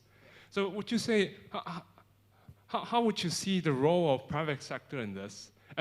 Or is it actually the role of government to actually push for more open source platforms to create these leading edge platforms upon which innovative startups or others could build upon to have this system of inclusiveness and openness and provision of better access to better facilities, better tools, reduction of blind spots to society and humanity as a whole. The people who really want it, who really need these services, but it's just not available to them. They can't find a way to get it at the moment. Thank you. Thank you. Wafa or David can answer first. Okay. I like that example, and actually what we see today is a greater need for government to partner private companies. The private companies have the leading technologies, and they probably have the deep expertise. But the government or civil agencies actually will be able to either put in place certain regulations or give a landscape of maps. In other words, where the needs are, who needs it most, what are the tiering of needs, and which private companies offering what kind of services should go into these areas. What the private companies are looking for is, where can I best offer my service for impact and of course for revenue? I can't solve everything, but the government needs to map that out. You cannot just tell the private company, just go here and do this. And then when a company goes there, the villagers say, I don't need you. So the matching of needs, the mapping out of the needs, the segmentation of it, and the hierarchy, all that needs to be mapped out. And that's hard work. Once you have that kind of a knowledge landscape, then it's better to then partner with the right private companies to offer the right services to the right segments at the right prices. And so the partnership now is even more important. But the exchange of information and knowledge between private and public, I find that there are too many barriers. Sometimes there are hidden agendas. So things cloud this partnership. But all the more that partnership is important. So what we are working at in the Singapore government is good partnerships agreement that will deliver value-added services to the citizen. If both the government and the private sector thinks about the user, take a user-centric view, then let's work together and see what sort of partnership agreements will best protect our interests and yet offer the best services to the citizen. So a new era or new kind of partnership framework, private-public partnership, needs to be put in place. And that's easier said than done. Wafa, do you want to add something? Well, we don't live in a perfect universe and a perfect world, so there's not going to be a perfect solution. If you incentivize private sector to solve this problem, you will have to make sure that they make money from it, because private sector exists to make money. If they try to make money, then prices will go up unless you subsidize them, right? If you subsidize them, it's going to be a burden on taxpayers. Then there's going to be a whole new set of discussions around, for example, retirement age, making sure people not retire too early so that the burden on young taxpayers do not get oversized, etc. If you require the government or public sector to handle this, then prices will go down because the incentive is not to make money, but to serve its people. But then they will not pay the doctors well because doctors working for private companies, private hospitals, private practice, they make a lot more money than doctors working for the government. We've seen this in the UK. We've seen this in many different countries. And they may go on strike. They may decide not to work for a whole month because they get paid so little, right? And even if you ask private companies to solve this, government may pay them late. And we also see this happening in many different countries. So there's not going to be a perfect solution. There needs to be a compromise, right? Eventually, as it has been correctly pointed out, there's got to be some sort of partnership between private and public, right? Between private and public. I believe in cross-subsidies. I believe in allowing private companies to make as much money as possible from segments that demand it, that are able to afford it, so that money can be funneled into joint subsidies for different programs, for people who don't demand it, they need it, and they cannot afford it, right? So you have to have different type of quadrants for different segments. But eventually, private companies are here to make money. Their core responsibility is to the shareholder, right? To increase shareholder value. The government's responsibility is to serve its people. It's not to make money. So there has to be a compromise in between. But one warning is there's not going to be a perfect solution. It's either going to be the government doctors getting low salaries. It's going to be the poor people paying expensive premiums on their insurance, on their co-pays, for example. There's not going to be a perfect solution, but there should be a compromise. Yeah. And again, tech like AI, blockchain, it can help. It can really, really help. Yeah. Okay, thank you. We're running out of time, guys, so we can only accommodate for one more question, please. Bapak, terima kasih banyak. Boleh kita berikan tepuk tangan. Pak Nur Hasan, thank you so much for coming. Thank you, Pak. Yes, the one in the front, yeah. Can you please stand up and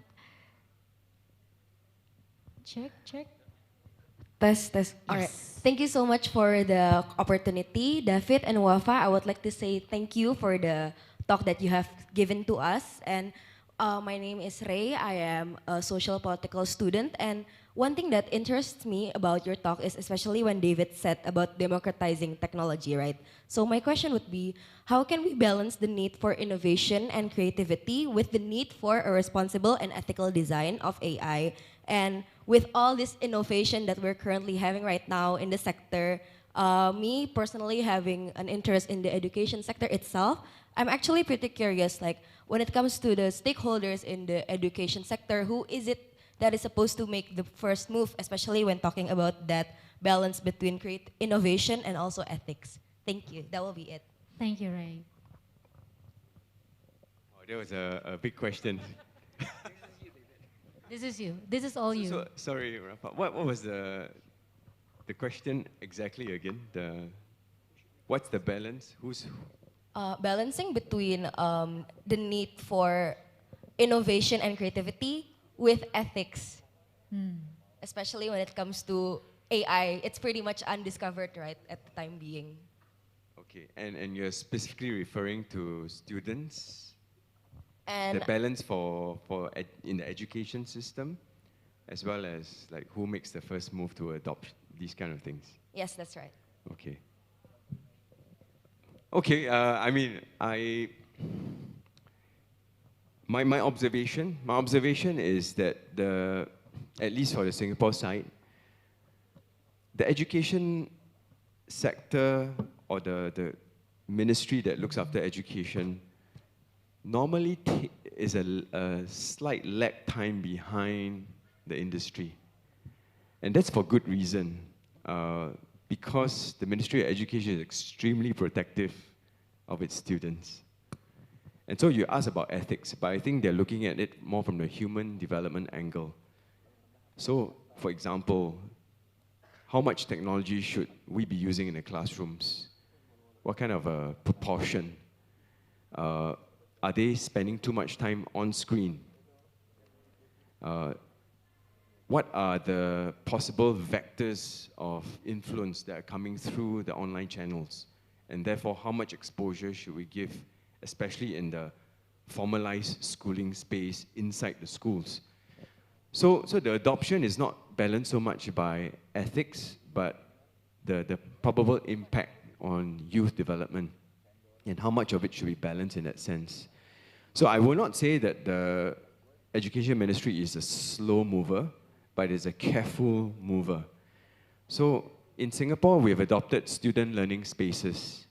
So it's a digital platform where modules and content are pushed through for learning, especially at home, and on days where students are mandated to learn at home. So out of maybe a month, 3 or 4 days are given to learning from home. So they've moved back to physical classrooms, but we've said we've always reserved a proportion for this kind of hybrid learning. And so we utilize technology for those kinds of things. We also put broader-based content that is curated and selected from the outside and placed onto these digital platforms. So I guess the point is that we look at youth development, you have to balance it against the impact of what you think might be detrimental or beneficial. You cannot completely remove it either. You should not crimp the innovation space, neither should you deny them exploration on the digital platforms. But at the same time, we just have to maintain a careful mind as to how much is too much. Yeah, so that's my quick response to your query. You have a view too? I think it's very subjective. I think ethics is a human construct. There are many things that are ethical 200 years ago that are unethical today. So ethics continues to evolve, and I don't think it needs per se to be balanced with creativity and innovation. Creativity and innovation needs to be unrestrained, unconstrained.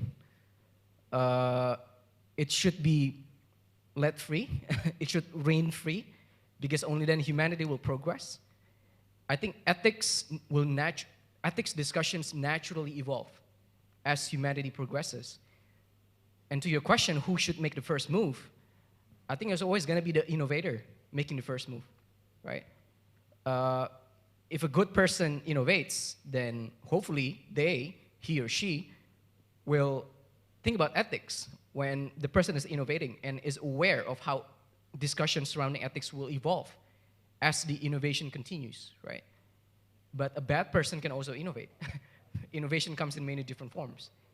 And I like the saying that the only thing that is required for bad people to win is for the good people to do nothing.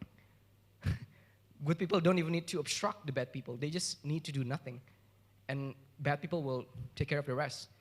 So I hope everyone here is a good person. And I hope that as many good people as possible are the ones doing innovating. But it doesn't need to be balanced with ethics, because ethics is a human construct, and it evolves over hundreds of years. And it cannot be coded into law, and that is why we have differentiation, right, between law and ethics. So it's a discussion that is going to be continuously evolving. Like, is it ethical to submit your school paper using ChatGPT, for example? I think even then, there's a huge debate around it, right? Some schools allow it, some schools don't allow it, some lecturers hate it, some lecturers are fine with it. I'm fine with it, as long as it's not completely 100% ChatGPT. But it's a discussion that continues to evolve. Yeah. Okay, so I hope that answered your question. Thank you so much. Time is up. There goes the red screen up there. Oh, it's been there for a while. Yeah, we're all hungry, so Oh, yeah, yeah, it's yeah, time yeah. for that. Okay, so there goes our talk show. Thank you so much. Can we please give applause to our both panelists? Thank you so much, David and Wafa. Good luck for deliberating all the finalists today. Thank you. Thank you so much. All right, so as our talk show ended, so is our opening ceremony program. Once again, thank you so much for joining. Good luck for all the finalists and also the judges. We are going to have lunch break and prayer break. The group presentation for PCC and BCC finalists will be held at PMBS building, 12th floor, room 2121 and 2122. You may write it down though, just to remember, yeah? And please be there at 12:30. Okay, everyone? Okay, everyone's hungry. So thank you so much once again. I will see you all in the afternoon for the closing program and also the winner announcement. Thank you.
BCC and PCC finalists, after lunch break, please come back here.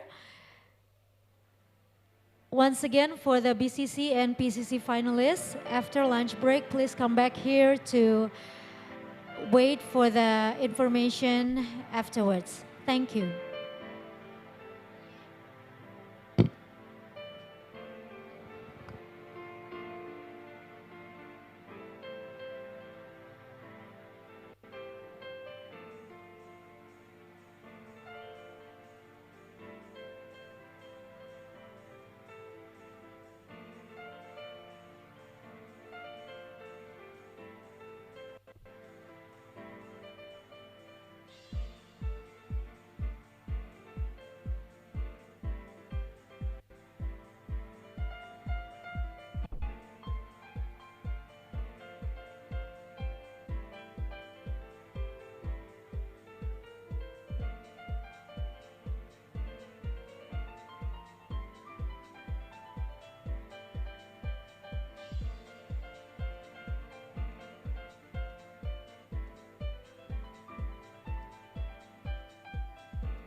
to the fear that's gone,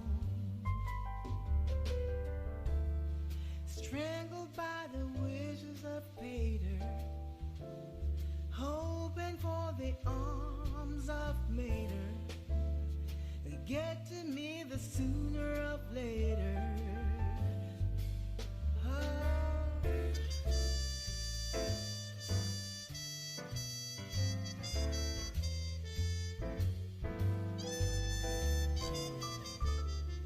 Holding back the years, chance for me to escape from all I've known. Holding back the tears, 'cause nothing here has grown. I've wasted all my tears, wasted all those years, and nothing had the chance to be good, and nothing ever could. Yeah, I'll keep holding on. I'll keep holding on. I'll keep holding on. I'll keep holding on. So tight.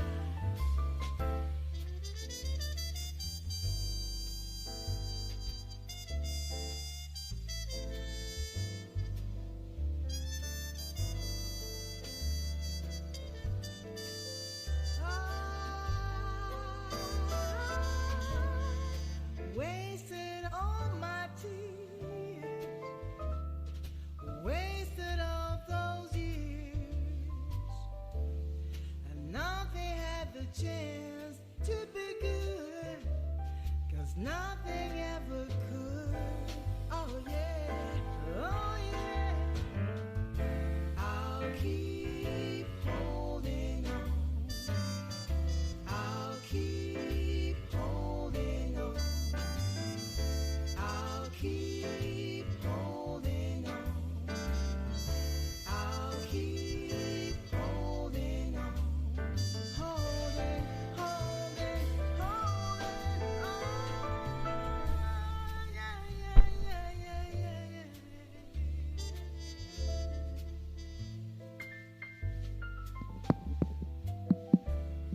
That's all I have today. It's all I have to say. All I have today.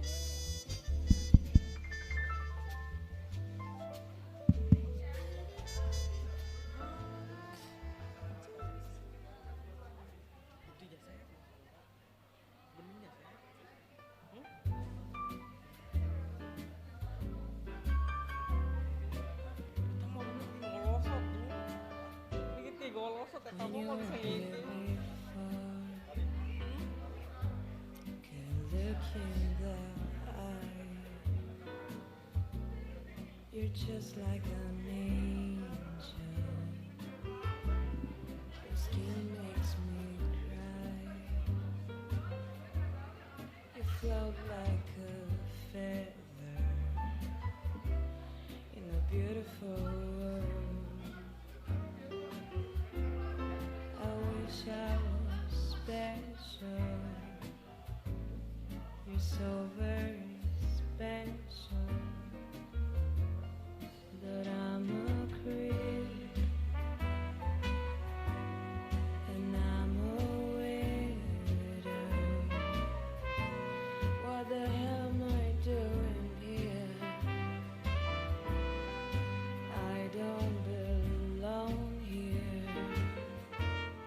I don't care if it hurts. I wanna have control. I want a perfect body. I want a perfect soul. I want you to notice when I'm not around.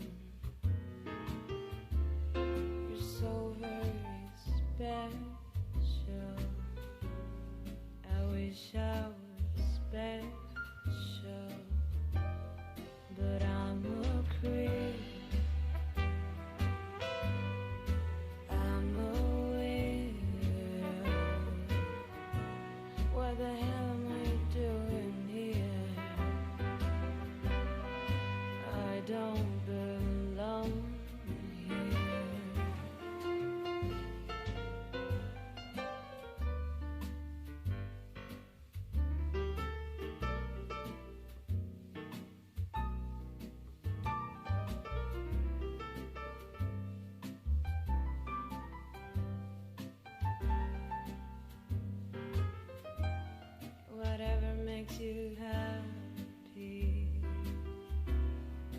Whatever you want, you're so very special. I wish I was special, but I'm a creep. I'm a widow. What the hell am I doing here? I don't belong here. I don't belong here.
Every breath you take, every move you make, every bound you break, every step you take, I'll be watching you. Every single day, every word you say, every game you play, every night you stay, I'll be watching you. Oh, can you see you belong to me? How my poor heart aches with every step you take, every move you make, every bow you break, every smile you fake, every claim you stake, I've been watching you. Since you've gone, I've been lost without a trace. I dream at night, I could only see your face. I look around, but it's you I can't replace. I feel so cold and I long for your embrace. I keep crying, baby, baby, please.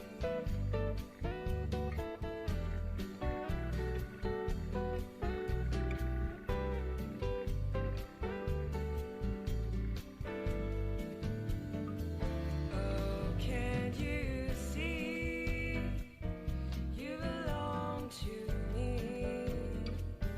How my poor heart aches with every step you take, every move you make, every bow you break, every smile you fake, every claim you stake, I've been watching you. Every smile you fake, every claim you stake, I've been watching you. Every smile you fake, every claim you stake, I've been watching you. Every smile you fake, every claim you stake, I've been watching you. Every smile you fake, every claim you stake, I've been watching you.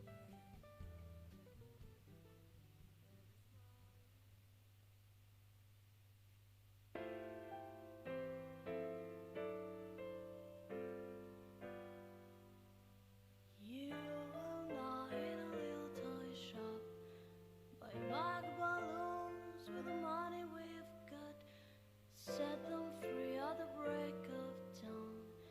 Till one by one they were gone. Back at base box in the software, flash the message, something's out there, floating in the summer sky. 99 red balloons go by.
in a hurry.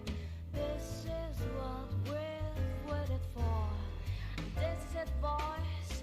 This is war. The president is on the line. As 99 red balloons go by.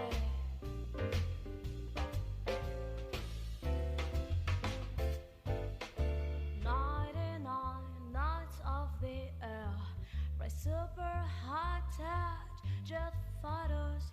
Everyone's a superhero, and everyone's a Captain Kirk, with others to identify, to clarify and classify, scramble in the summer sky.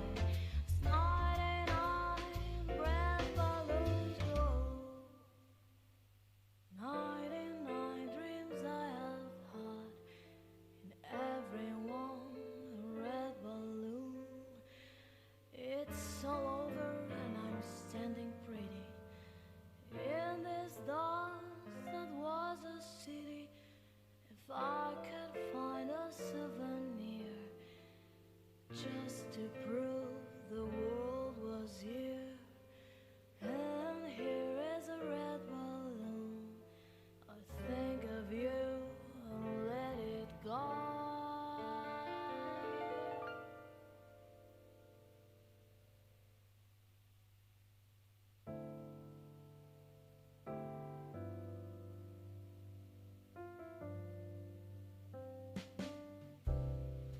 Let's dance in style, let's dance for a while. Heaven can wait, we're only watching the skies, hoping for the best, but expecting the worst. Are you gonna drop the bomb or not?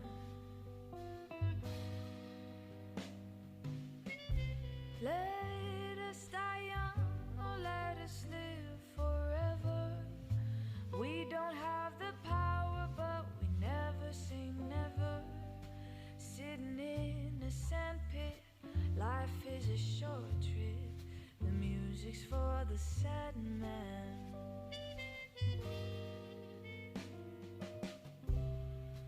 Can you imagine when this race is won? Turn our golden faces into the sun, praising our leaders. We're getting in tune. The music's playing by the madman.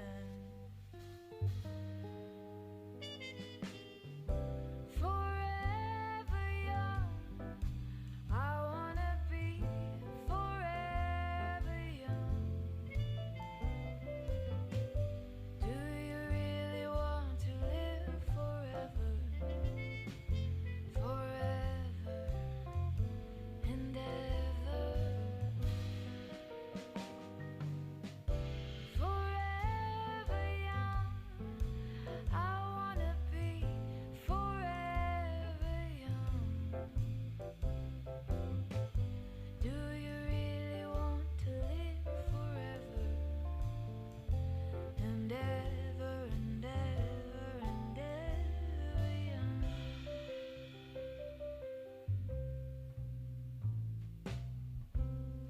Some are like the water, some are like the heat.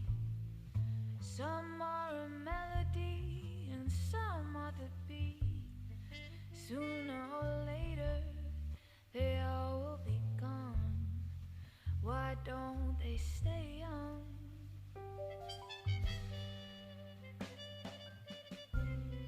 It's so hard to get old without a cause.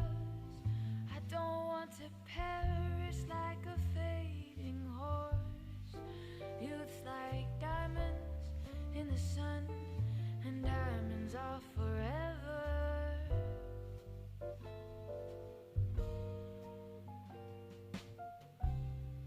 So many adventures couldn't happen today. So many songs that we forgot to play. So many dreams swinging out the blue, and we let them come true.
to see you cry.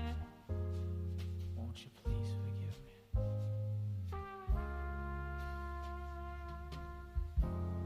I would've never tried to hurt you. I just needed someone to hold me, to fill the void while you were gone, to fill the space of emptiness.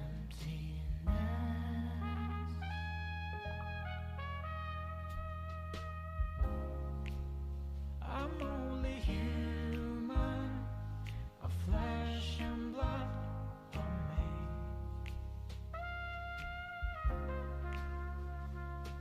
Human, born to make mistakes. So many nights I long to hold you. So many times I looked and saw your face. Nothing could change the way I feel. No one else could ever take your place. I'm only human, a flesh and blood of me.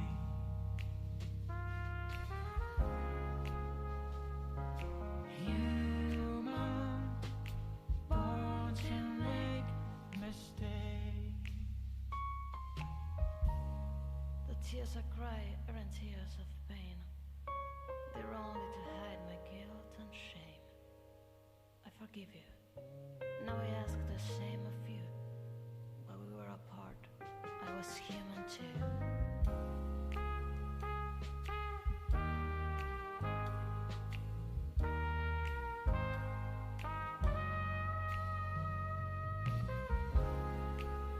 I'm only human, a flesh and blood of me.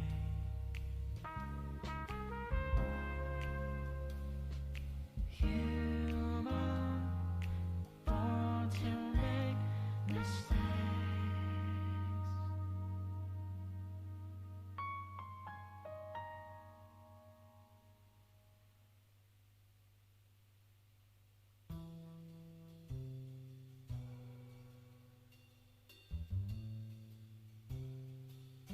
Her hair is hollow gold, her lips sweet surprise. Her hands are never cold. She's got Bette Davis eyes to turn her music on.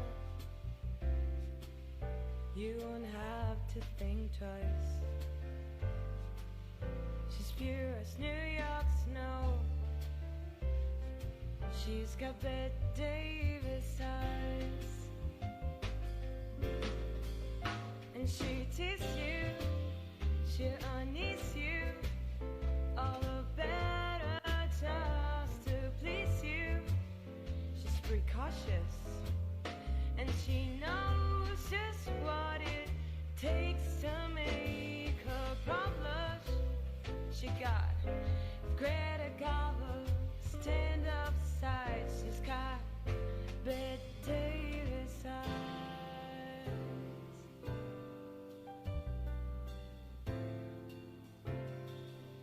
She'll let you take her home. It whets her appetite. She'll lay you on her throne. She got Bette Davis eyes. She take her tumble on you. Roll you like to dice until you come out blue. She's got Bette Davis eyes. She'll expose you when she knows you off your feet with a crumb. She throws you. She's ferocious, and she knows just what it takes to make her problem. All the boys think she's a spy. She's got Bette Davis eyes.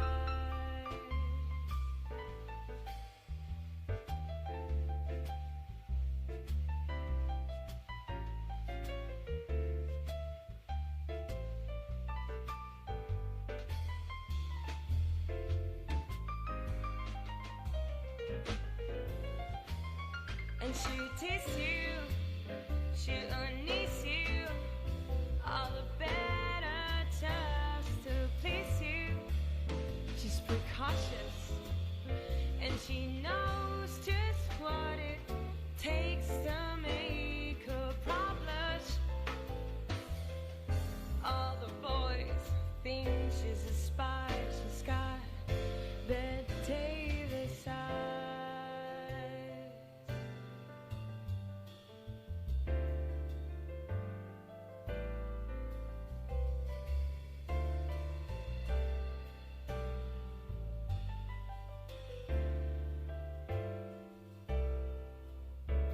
She'll tease you,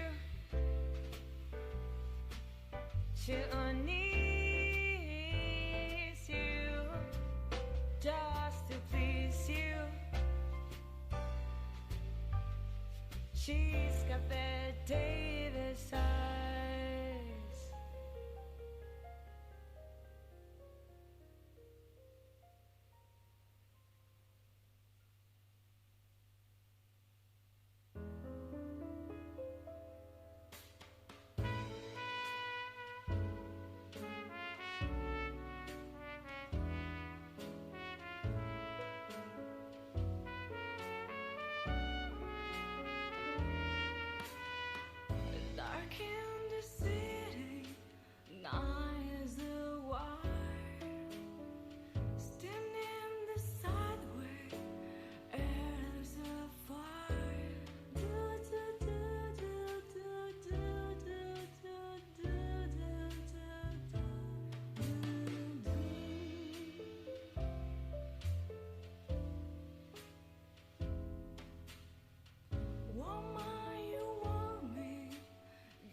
do just don't seem real. Tell me what I got in mind, 'cause we're running out of time. Won't you ever set me free? This waiting around is killing me. She drives me crazy, like no one else. She drives me crazy, and I just can't help myself. I can't get any rest. People say that I'm obsessed. Everything you say is lies, but to me there's no surprise. What I had for you was true. Things go wrong, they always do. She drives me crazy, like no one else. Yeah, she drives me crazy, and I just can't help myself. I won't make it on my own. No one likes to be alone. Yeah.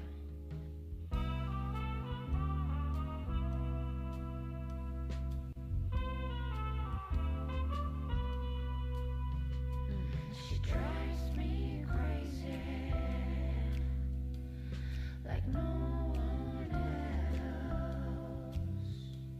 She drives me crazy, and I just can't help myself. And I just can't help myself.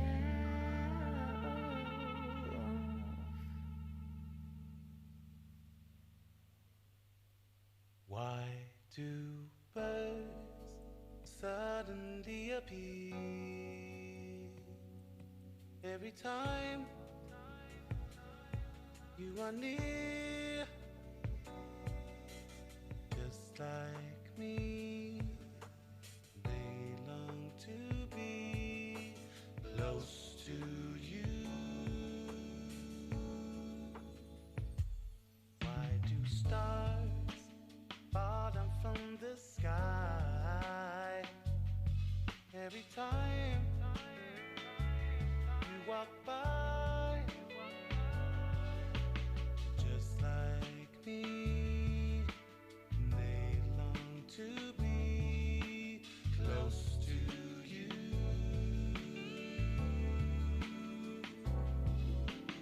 On the day that you were born, the angels got together and decided to create a dream come true.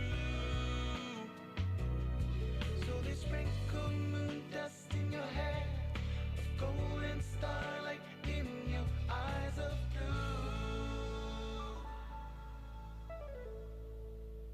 That is why all the girls in town follow you, all around, just like me. They long to be close to you.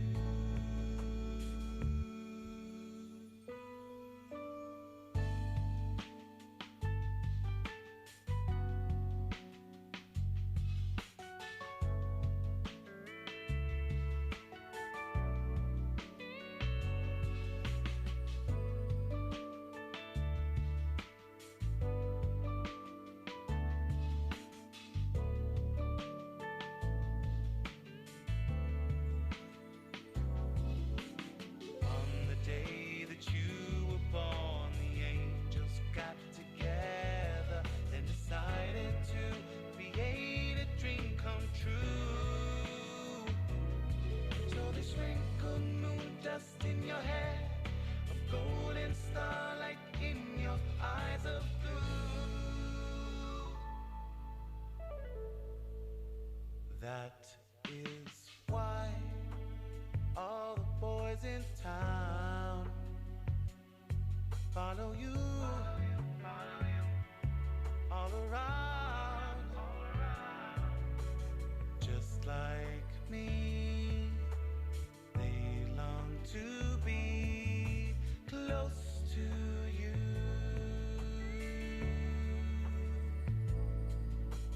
just like me. They long to be close to you.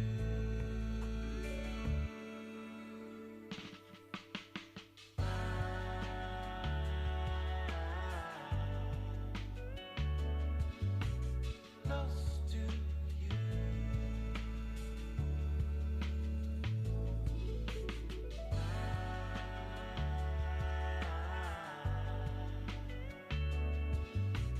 Close to you.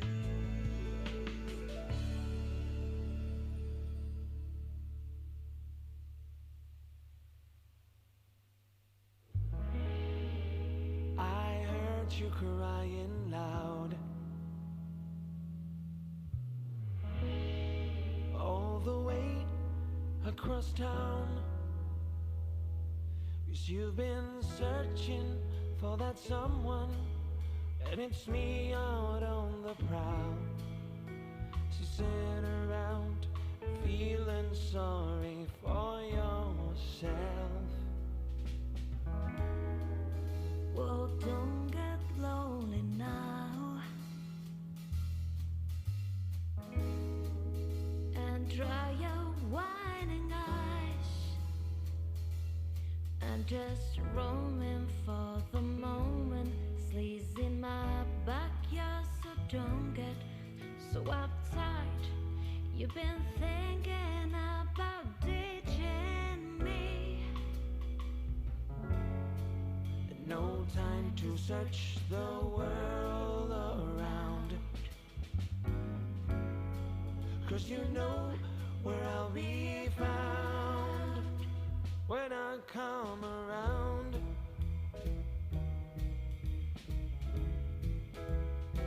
When I come around.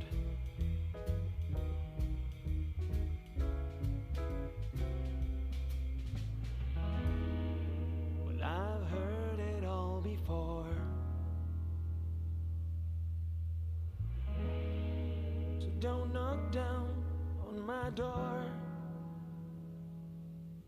'cause I'm a loser and a user, so I don't need no accuser to try and slag me down, because I know you're right. So go do what you like. Make sure you do it wise. You may find out that your self-doubt means nothing was ever there. You can't go forcing something if it's just not right. No time to search the world around, 'cause you know where I'll be found when I come around.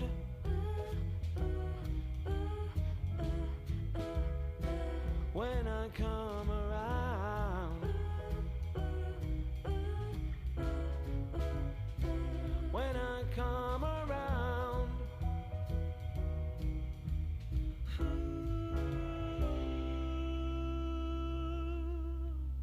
When I come around.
Today is gonna be the day that you're gonna throw it back to you.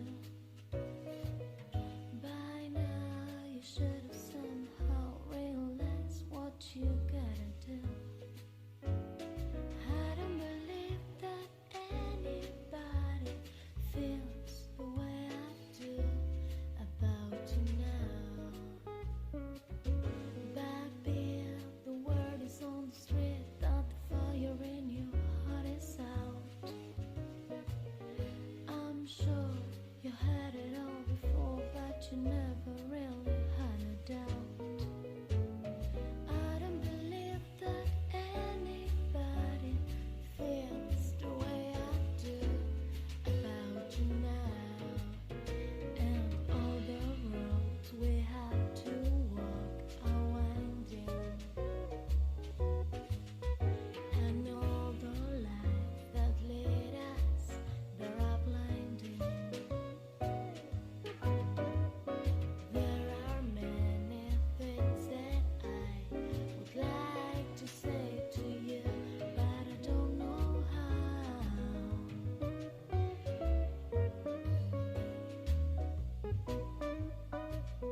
'Cause maybe you're gonna be the one that saves me.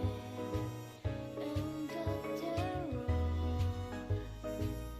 you're my wonderwall.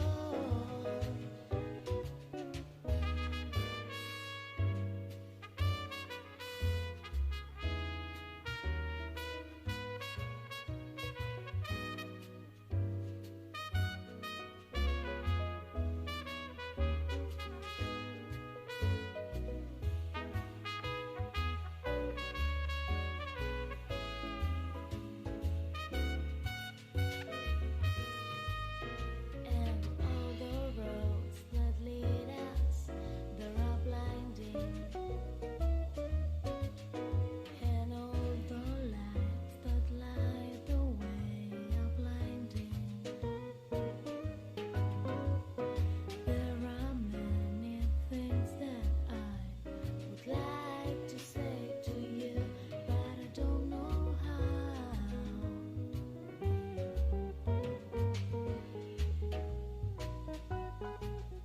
'Cause maybe you're gonna be the one that saves me. And after all, you're my wonderwall.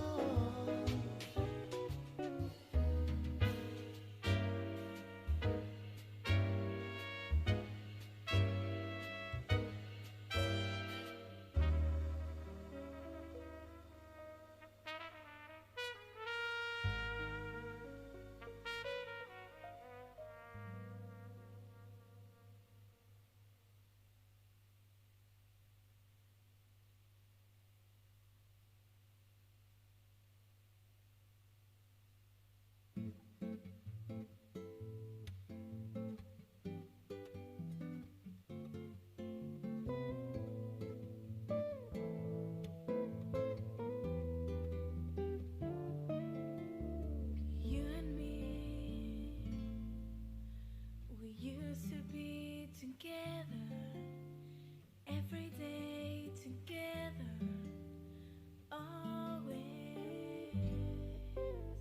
I really feel I'm losing my best friend. I can't believe this could be the end. It looks as though you're letting go, and if it's real, well, I don't want to know. Don't speak, I know just what you're saying, so please stop explaining. Don't tell me 'cause it hurts. Don't speak, I know just what you're thinking, and I don't need your reasons. Don't tell me 'cause it hurts. Our memories, they can to get mine, frightening. And as we die, both you and I, with my head in my hands and sit and cry. Don't speak, I know just what you're saying. So please stop explaining. Don't tell me 'cause it hurts. Don't speak, I know just what you're thinking. And I don't need your reasons. Don't tell me 'cause it hurts. It's all ending. I gotta stop pretending who we are, who we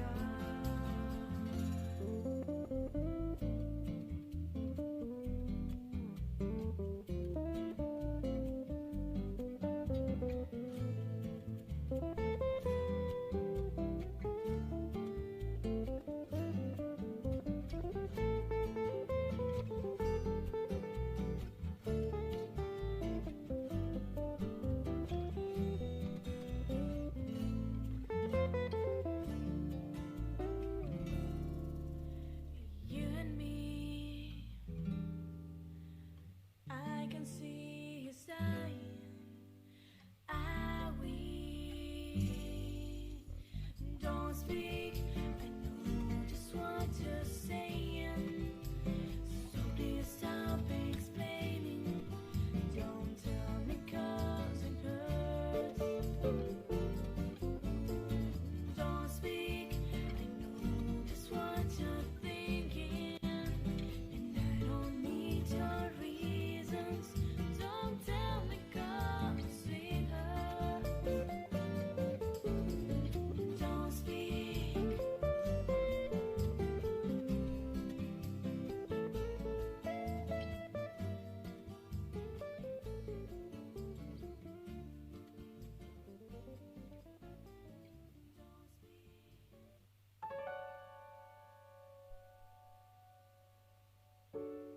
All the small things, true care, truth brings. I'll take one lift, your ride, best trip. Always, I know you'll be at my show, watching, waiting, commiserating. Saying and so I will not go.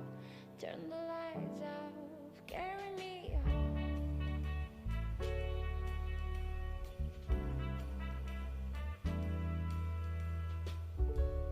Late night, come home. Work sucks, I know. She left me roses by the stairs. Surprises let me know she cares. Saying and so I will not go. Turn the lights off, carry me home. Carry me home. Carry me home.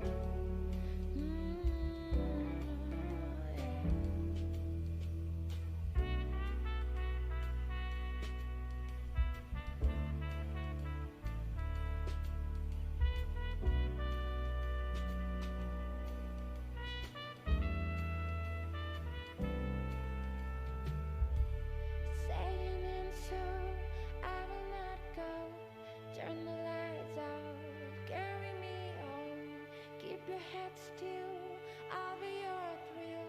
The night will go on, my little windmill. Na na na na na na na na na na na na na na.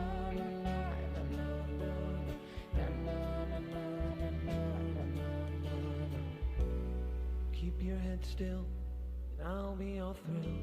The night will go on, the night will go on. My little windmill.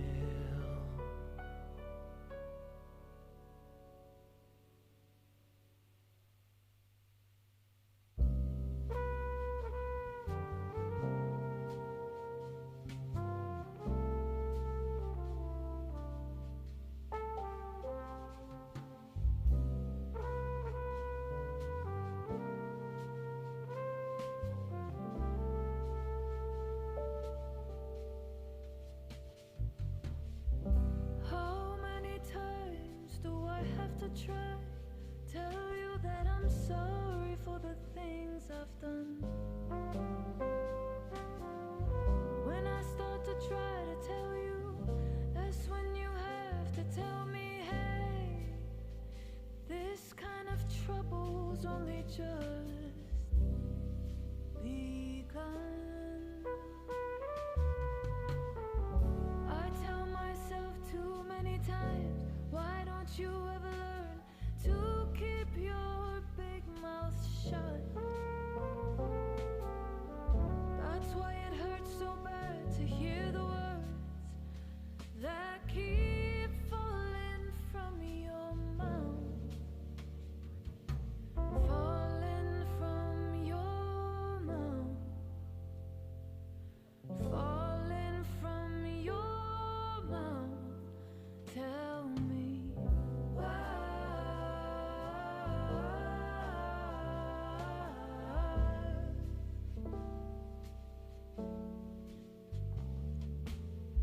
I may be mad, I may be blind, I may be viciously unkind, but I can still read what you're thinking. And I've heard it said too many times that you'd be better off besides. Why can't you see this boat is sinking? So let's go down to the water's edge, and we can cast away those doubts. Some things are better left unsaid, but they still turn me inside out. Turn me inside out. Turn me inside out. So tell me why.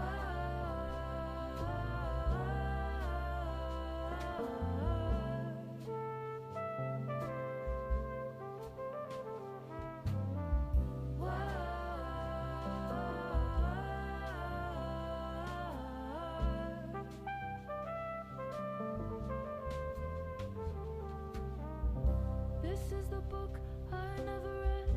These are the words I never said. This is the path I'll never tread. These are the dreams I'll dream instead. And this is the joy that seldom spread. These are the tears we shed. This is the fear, this is the dread. These are the contents of my head. And these are the years that we have spent. This is what they represent. Oh, this is how I feel. Do you know how I feel? I don't think you know how I feel. I don't think you know how I feel. You don't know how I feel.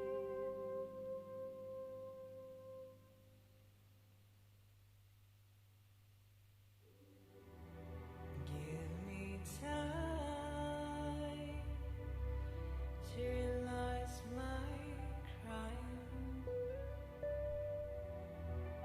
Let me love and steal.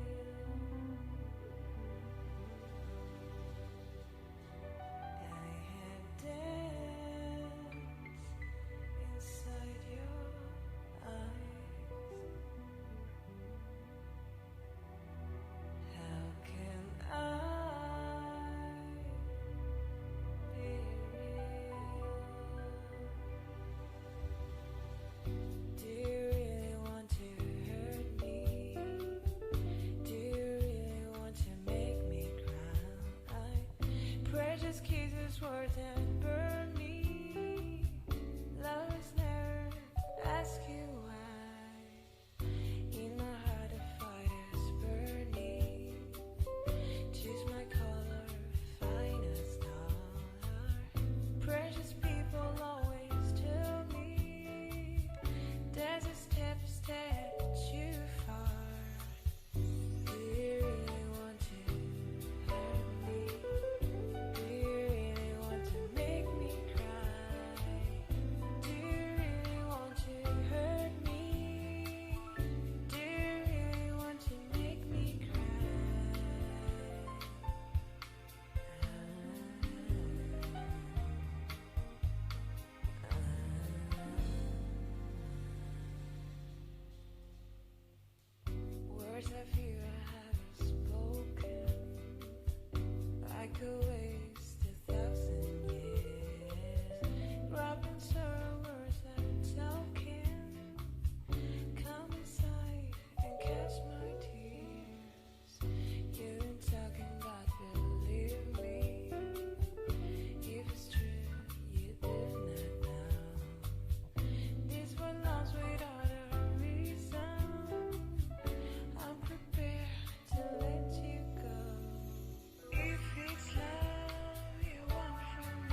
forget each other's lonely nights, be each other's paradise. Need a picture for my frame, someone to share my ring. Tell me what you wanna drink, I tell you what I got in mind. Oh, I don't know your name, but I feel that's gonna change. You ain't gonna be my lover, for you to call me baby. Never been under no pressure, ain't that serious. Can we keep each other company? Oh, company. Maybe we can be each other's company. Oh, company.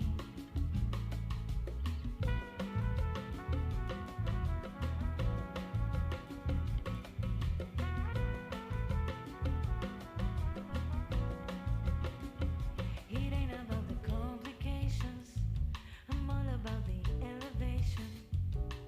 We can keep it going up. Oh, don't miss out on us. Just wanna have a conversation. Forget about the obligations. Maybe we can stay in touch. All that ain't doing much. You ain't gonna be my lover, for you to call me baby. Never been under no pressure, ain't that serious. Can we keep each other company? Oh, company. Maybe we can be each other's company. Oh, company.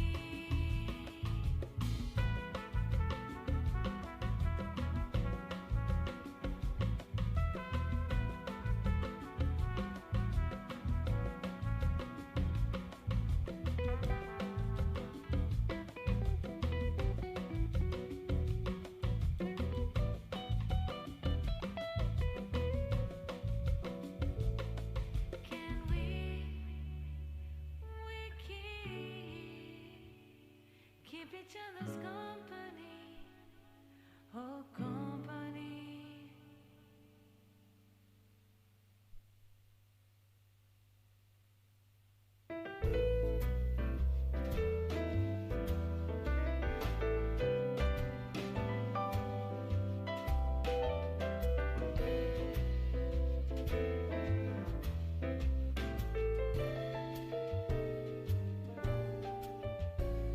She sits alone, waiting for suggestions.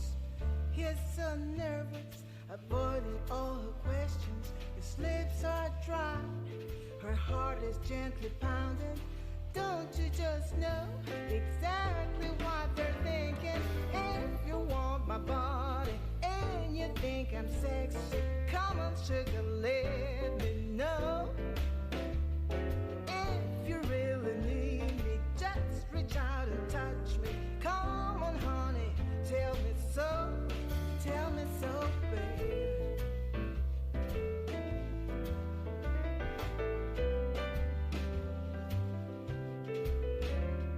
Now he's acting shy, looking for an answer. Come on, honey, let's spend the night together. Now, hold on a minute, before we go much farther. Give me a dime, so I can phone my mother. They catch a cab to this high-rise apartment.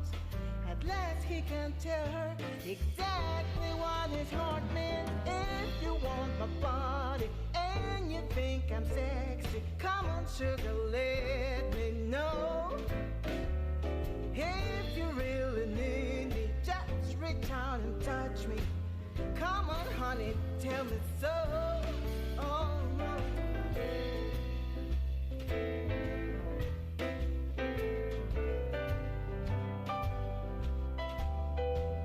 His heart's beating like a drum, 'cause at last he's got his girl home. Come on, real baby, and now we are alone. Oh,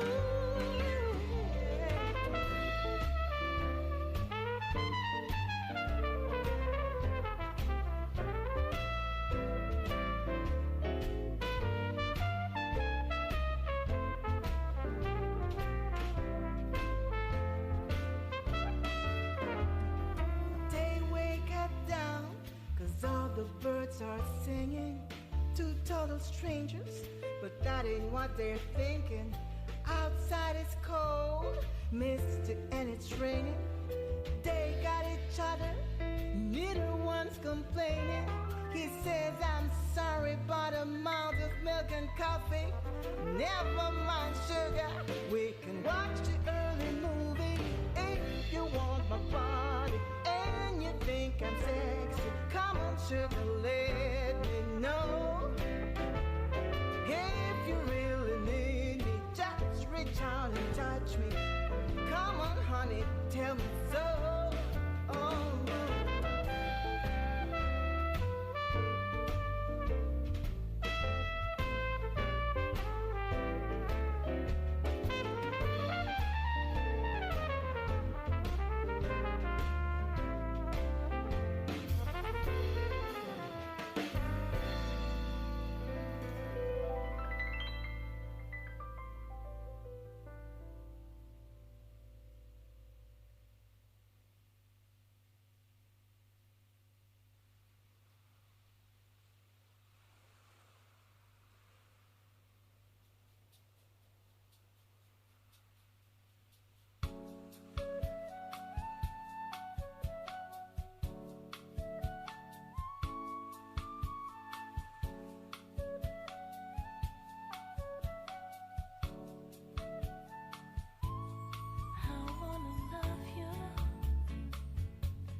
a chance in the rush of the race. The reason we chase is lost in romance,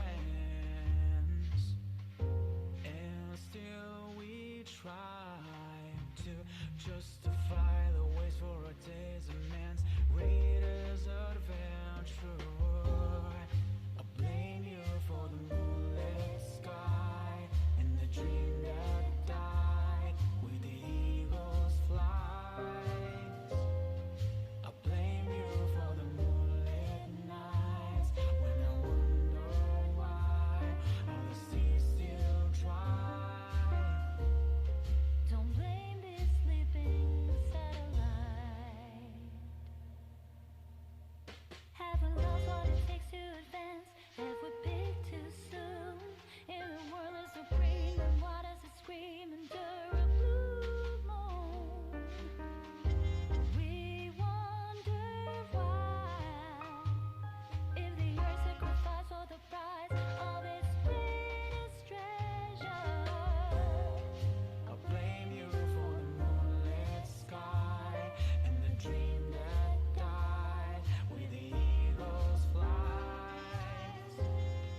I blame you for the moonlit nights when I wonder why are the seas still dry. Don't blame this sleeping satellite.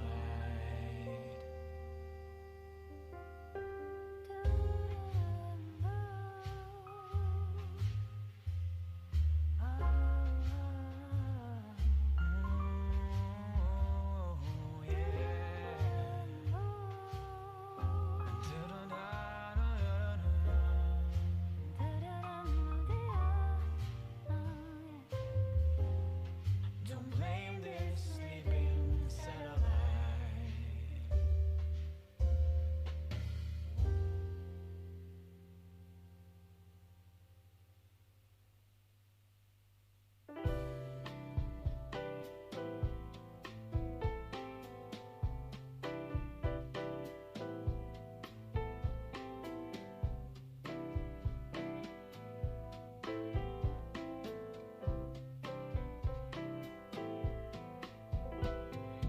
Don't know what it is that makes me love you so.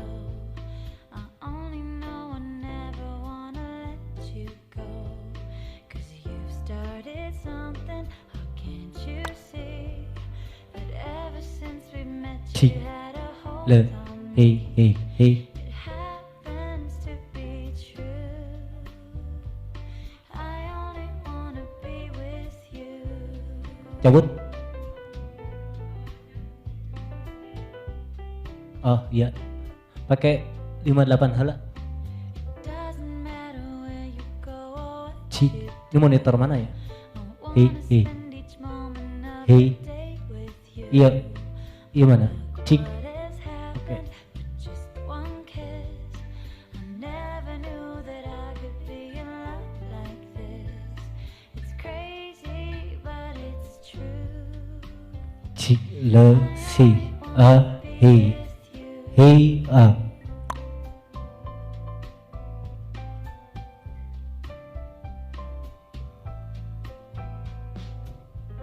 You stopped and smiled at me and asked if I cared to dance. Coba angklung udah bisa. I fell into your open arms. Channelnya mana ya? I didn't stand a chance. I just wanna be beside you everywhere.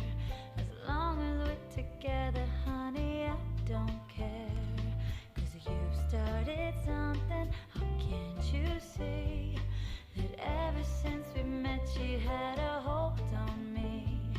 No matter what you do, I only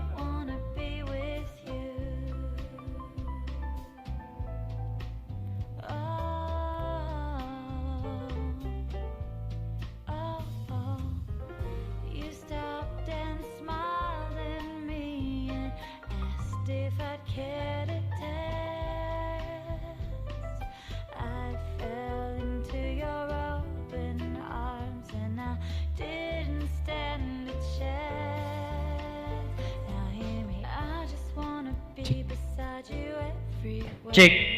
Ya kan, Ear monitor.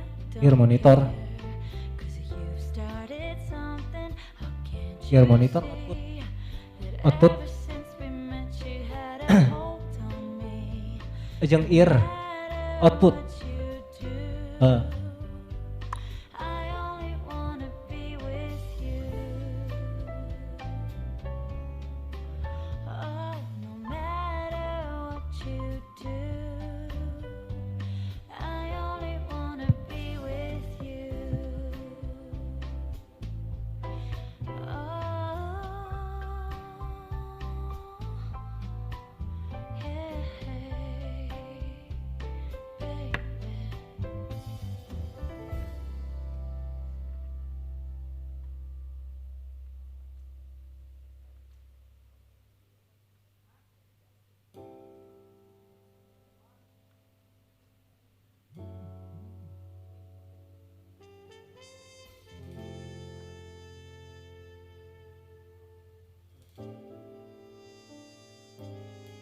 You know you love me, I know you care.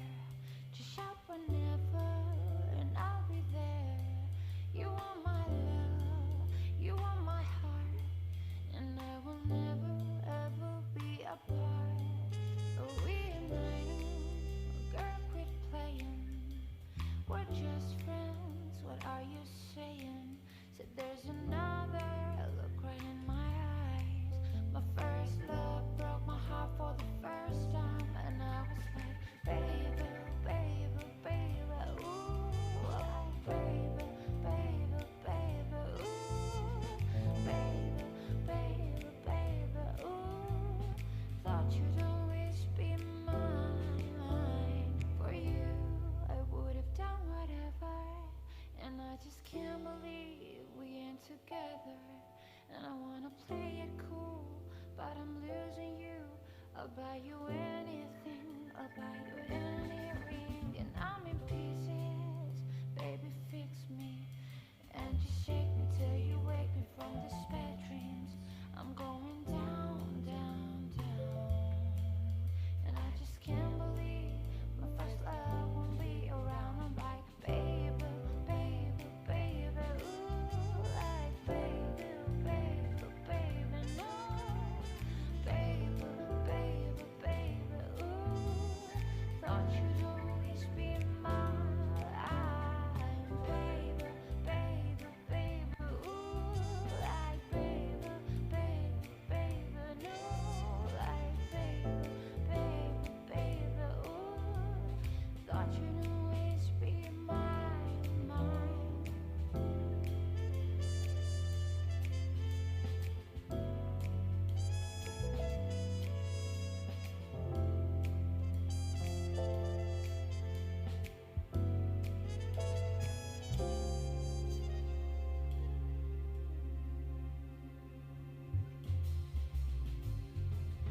Baby, baby, baby, ooh, baby, baby, baby, no, baby, baby, baby, ooh, thought you'd always be mine, mine, baby.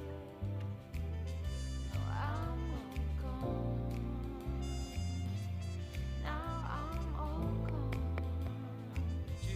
Now I'm all gone.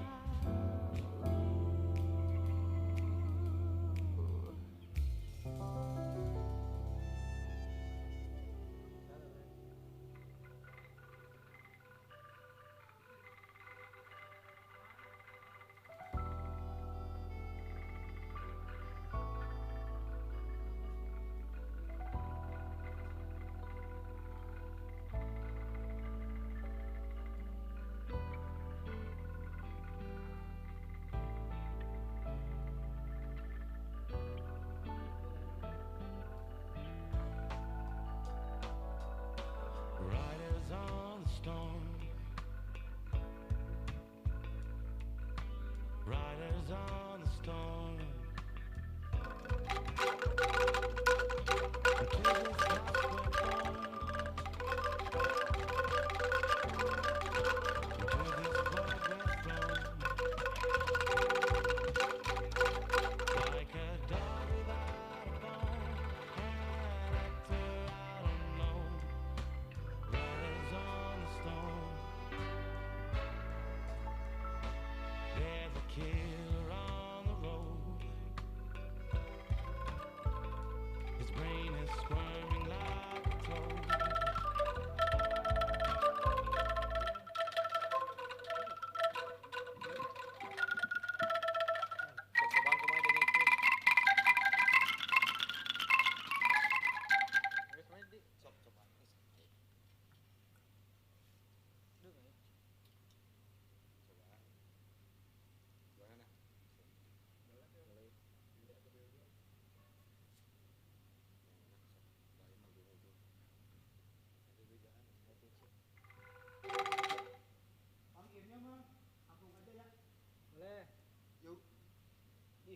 Ada.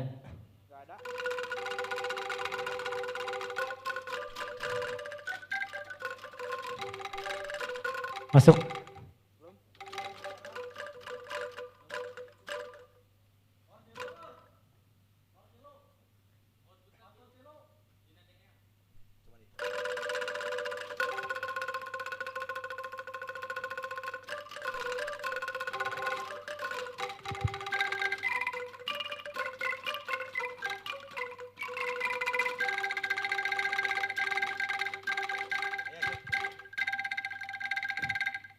Udah masuk harusnya nih.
Masuk.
Cik, boleh Kang angklung Kang?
Error. Cikle, si, a.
Ladies and gentlemen, we are about to start the program.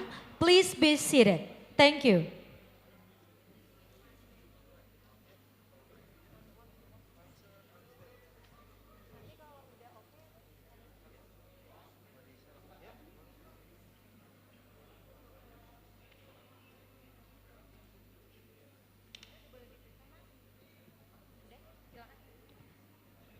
To open our winners' announcements and closing show, this is Mansur Angklung.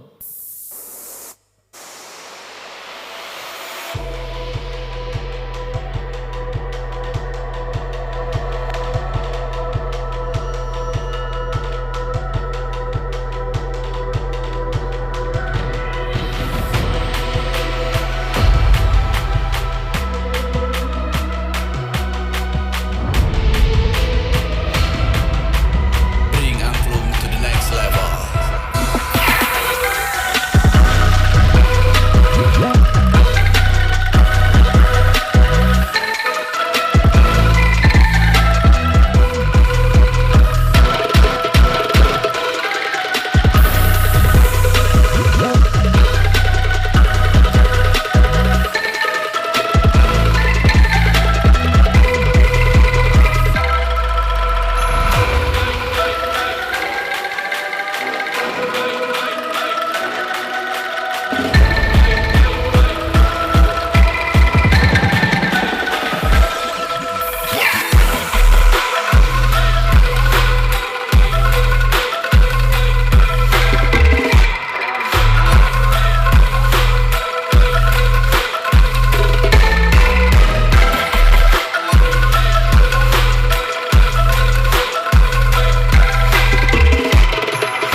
take up every corner of my mind.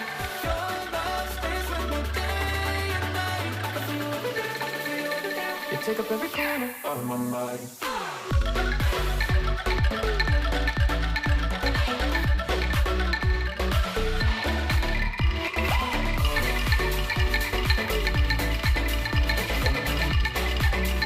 Take up every corner of my mind. Ever since the day you went away, how much more do I gotta drink for the pain? You did things to me that I just can't forget. All the nights we were tangled up in your bed. Oh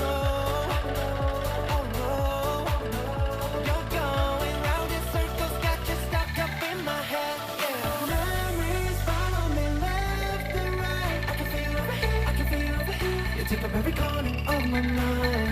Your love stays with me day and night. I can feel over here, I can feel over here. You take up every corner of my mind.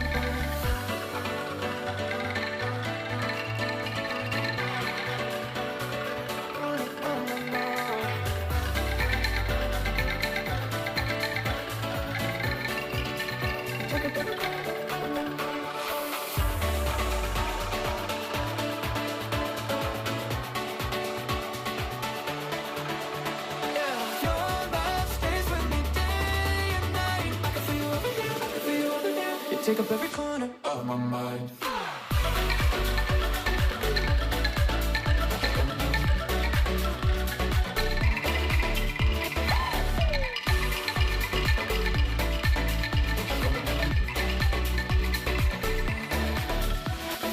Memories follow me left and right.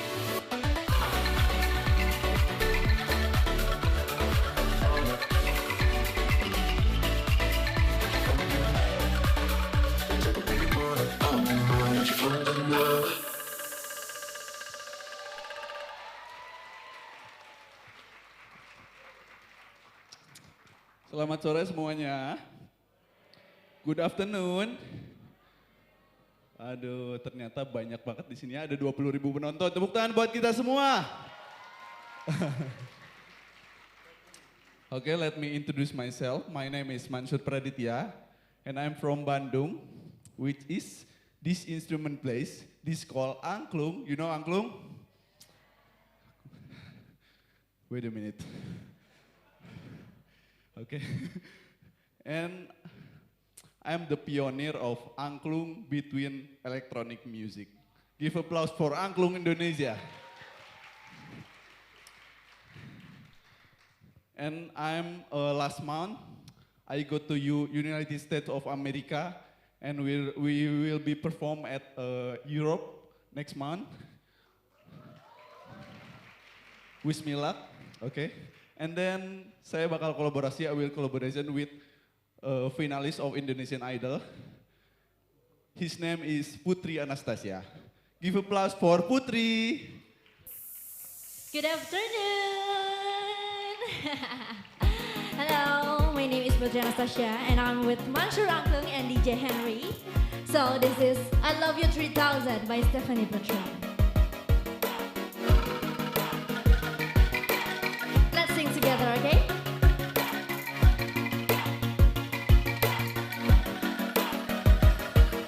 Baby, take my hands, I want you to be my husband, 'cause you're my man, and I love you 3000. Baby, take a chance, 'cause I want it to be something straight on and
Mansur Uncle, DJ Harry.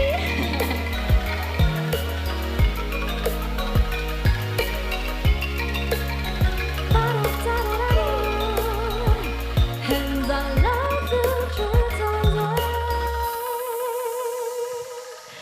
I love you, 3000. Wow. And this will be our The last song yeah. for today. Yes. The last but not least.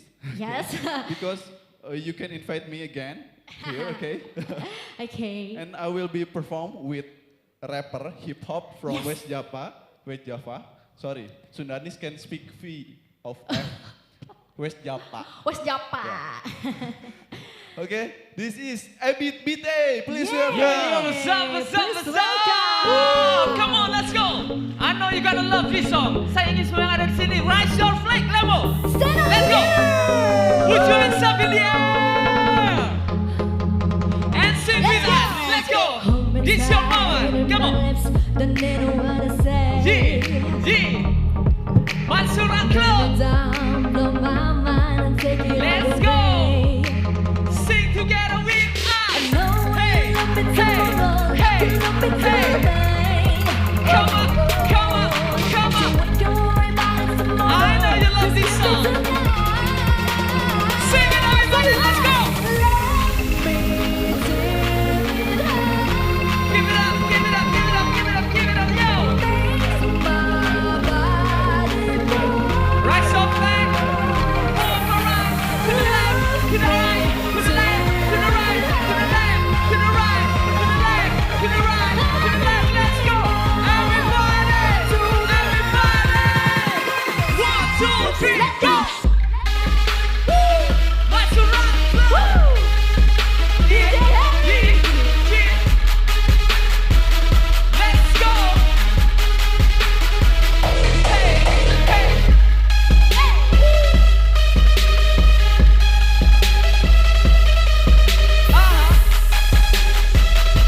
Ini adalah waktu kalian untuk bersenang-senang setelah tadi pagi mengikuti acara yang luar biasa. Ya, ya, ya, ya, ya. Check this one out. Mansur Uncle. Let's go. Overheat and cross the line. Just a certain sweeter. Kompisi kermani kita guna meja pleasure is a pleasure. Hit the rock, go hit the beat, smile. Hit to the check. On the beat, sing together, let's go. Tomorrow, I can love it tonight. Hey, hey. Yeah, yeah. And now when you love me tomorrow, I can love it tonight. Come on, come on. Semua yang ada di sini ikut bernyanyi semuanya. Let's go.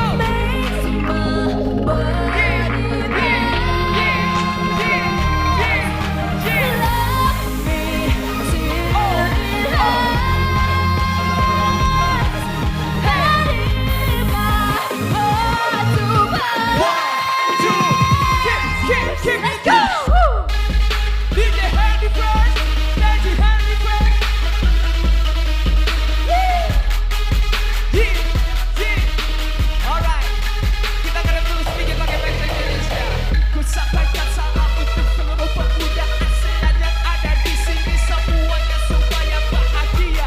Kalian juara bisa menguasai dunia dimanapun kamu berada. Go!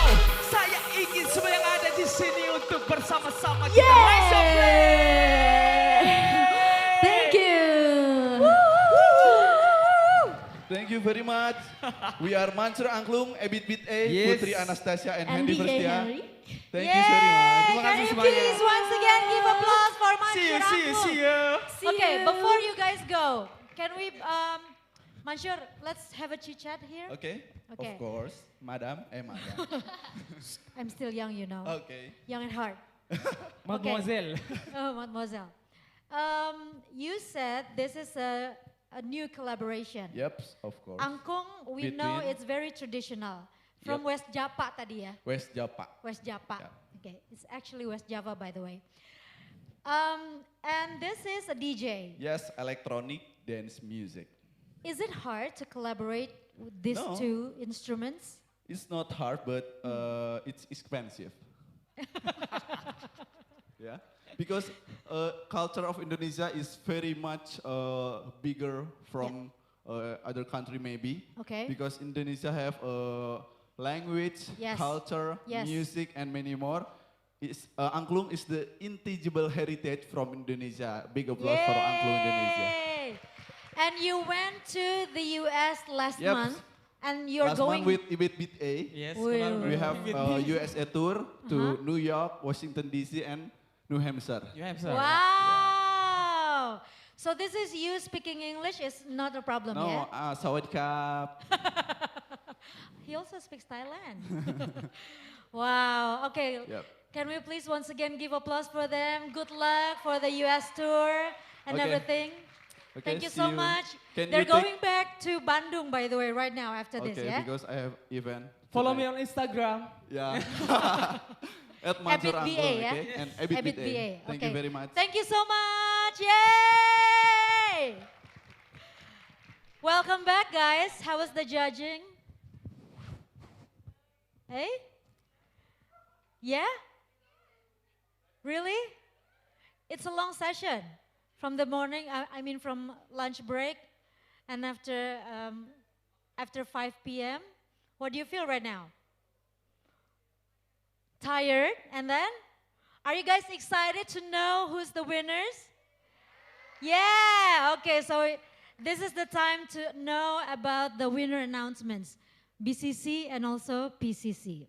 But before that, we are going to the first winner announcement, and that is for BCC.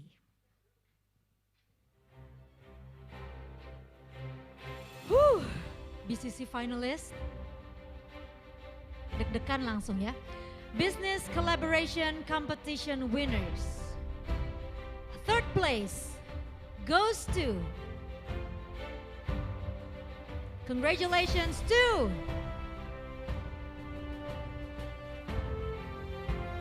Buang di sini. Buang di sini, can we please come up to the stage? Which one of you, Buang di sini team? Oh, here. Okay, I thought he was over there. Please come up to the stage. Okay, runner-up for BCC is, second winner is Hear Me. Which one of you are Hear Me? Hear Me team? Okay. Welcome to the stage. You guys are from? Buang di sini is Indonesian, of course, yeah? Okay. Buang di sini. I'm very curious what it's all about. Waste management? Okay. Second winner, Hear Me. Where are you?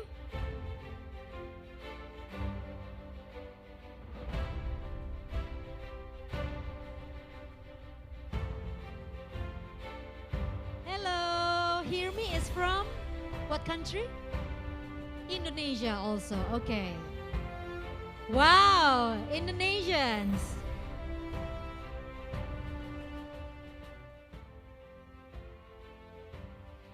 First winner is Gapai. Gapai is also Indonesian? Also Indonesia? Yay, Indonesians!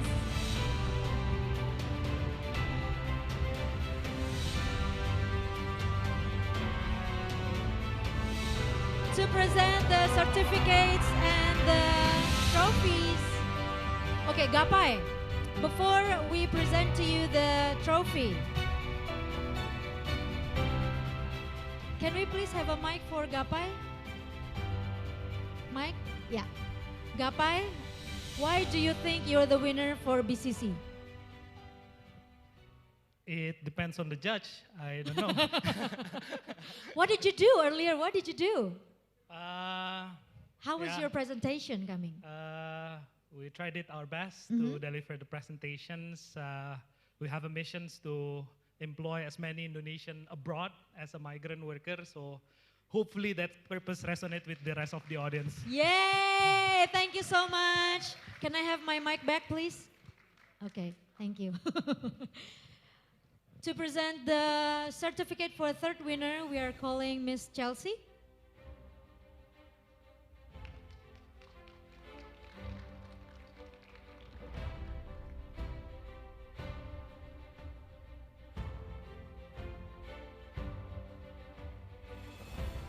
Third winner, Buang di sini. Thank you so much. Congratulations. And to present the certificate and trophy for the second winner or the runner-up, we are calling Miss Ade Setiawati, Head of Student, Nationality and Non-Academic Achievement, Universitas Prasetiya Mulya. Thank you, Miss Chelsea. Hi, Miss Ade, welcome to the stage.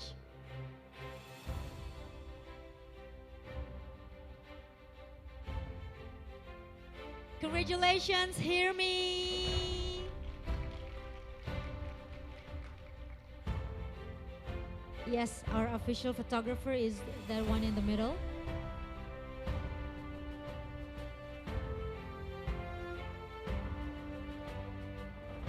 Okay, thank you, Miss Ade. Thank you. And to present for the first winner, we are inviting Mr. Rorian Pratyaksa, co-chair of ASEAN Youth Agenda.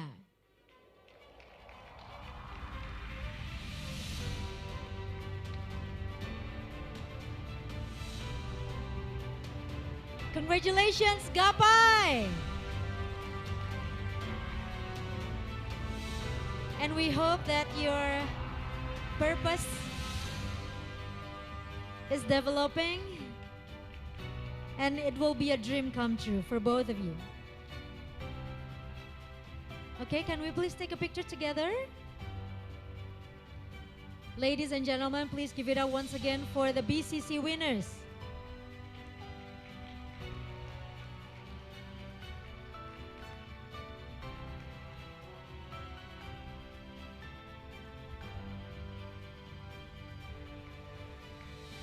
Thank you. Congratulations once again. Wah, langsung. Thank you so much.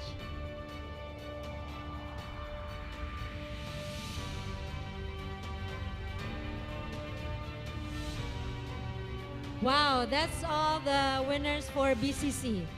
We still have 3 categories for PCC. And before the announcements, I have something really special for all of you too. I thought these are the, I don't know, students from Universitas Prasetiya Mulya, I guess. Yeah? All of you? Whoa, okay. They're getting ready. Any one of you has ever heard of the Sounds of Phoenix? Yeah? Are they famous here? Yeah? How good are they? So good. Okay. Okay, baik. Before we announce the Sounds of Phoenix, I want to know the winners. Tadi di mana ya pada duduknya ya? Oh iya. Ini adalah buang di sini ya. Buang di sini. Baik. Tadi kan udah dibisikin tuh sama Pak Rory. Nanti kita langsung ini sama Pemkap atau apa gitu. Sini dulu dong, sini dong. Come here, come here. Buang di sini, Gapai juga boleh, Gapai. Kok nggak mau sih? Nah, coba. Can you tell me your name, buang di sini? Halo teman-teman semua, halo Finlandis, halo attendance. Saya Reza, the co-founder dan CEO dari Buang di Sini. An end-to-end waste recycling commerce. Kita nge-convert the waste material into reusable energy and semi-raw material in it. Okay. What exactly is your plan to make your dream come true? kita akan jalin komunikasi sama stakeholder. Thank you tadi Pak Rory juga udah mention kita akan jalin hubungan komunikasi juga sama beliau dan hopefully kita akan getting a scale up lah. Is there any plan that you guys have to achieve? A lot, yes, a lot. Banyak banget, jadi stay tune aja ntar di gimana buang di sini making the impact. Buang di sini is actually a very interesting name ya. How do you come up with the name? Why buang di sini? Kenapa enggak buang di mana kek gitu? Ya kan? Buang di mana kek gitu, terserah deh asal jangan di sini gitu. Panjang ya namanya ya. Ya, it's a catchy name, yes. Emang ada beberapa pertimbangan dan lucu aja waktu itu emang banyak ceritanya waktu memilih nama itu. But waste management, I mean, it's not a very new. Yes, indeed. It's not very new because we have several here already. Yes. What makes your thing is different from the others? Interesting question. Selama ini yang kami lihat semua melihat dari perspektif yang salah. Jadi dan kami melakukan pendekatan tesis kami melakukan pendekatan secara holistik dan yang membedakan kami adalah we are di end-to-end platform. Kita berusaha sebagai satu-satunya startup yang mencoba untuk memberikan teknologi di upstream di sektor ini. Gitu. Oke, baik. Good luck on your plan. Thank you so Thank you buang di sini, Reza. Boleh tepuk tangan sekali lagi? Tadi yang saya belum ngobrol sama sekali adalah Hirmi. Di mana tadi Hirmi? Aduh, jauh lagi. Oh, Hirmi di depan ya. Oke, baik. Hirmi mana tuh? Where is Hirmi? Oh my God, there's not a okay. Can you Hirmi? Di manakah? I'm very sorry for this. Climb? Worst idea. Okay, what's your name? Atalia. Atalia, oke. Atalia boleh madep ke sana karena yang di YouTube nggak bisa lihat. Nah, oke. Atalia boleh diceritakan Hirmi itu sebetulnya apa sih? So Hirmi is an application, so we provide Indonesian Sign Language translator. So in order to bridge the communications between the deaf and the non-deaf, which we call the hearing, so we provide it in 3D animation display to make it more attractive. Wow. What's your plan for the future to make this happen? Okay, so to make this, maybe I want to share our vision. Okay. So our vision is to create an inclusive ecosystem, and also we want to increase equality rights for the deaf and also the other disabled people. So we hope that through this application, it could help many of the deaf to have the equal access and also equality rights. So Wow. through, yeah. Thank you so much. Thank you. Oke, baik. And now Gapai. Balik lagi nih ke sana lagi nih. Gapai. Namanya Gapai atau nama timnya? Nama timnya Gapai ya. Oke. Boleh can you tell me your name and what Gapai is? Yeah, my name is Tio. I'm also a part-time faculty member in Prasetiya Mulya here. So I teach on Wednesday and Friday, so yesterday actually here. Wow, okay. So yeah, we built this Gapai in Indonesia, mean reaching the dreams. Yeah. So we help as many Indonesian workers as possible to work abroad as a migrant worker, particularly blue-collar workers that with the same skill they can earn up to 3 times to 4 times of their salary. Okay. But right now there are so many extortion, it's unclear path and everything. So what we want to do is to build technology to easen up all of the process to making sure they improve their well-being. Yeah. And you're the first winner. Yeah, as it stated, I think yes. How do you feel about that? I'm really happy. I'm really grateful with this opportunity. I think the chances to talk with many judges with a prominent background give me more perspective on how to scale the business. And I think, since one of the key themes is the future of work in education, I think we have 192 million workforce here in Indonesia, and we want to be more seen in Asian and the world stage. So working abroad is one of the key ways to actualize that mission. Wow. Is there any plan in the near future that you're going to develop? Yeah, our plan is quite straightforward. We want to place as many workers as possible, but to be specific in hospitality sectors, Okay. in healthcare as nurse and Mhm. caregiver, and also in the manufacturing. And that straightforwardness, we aim to place 500,000 workers abroad by in the next 5 years. So that's the plan. Wow, that's a long future, yeah? Yeah. Okay, thank you so much. Thank you so Once much. again, can we please give it up for all the 3 winners?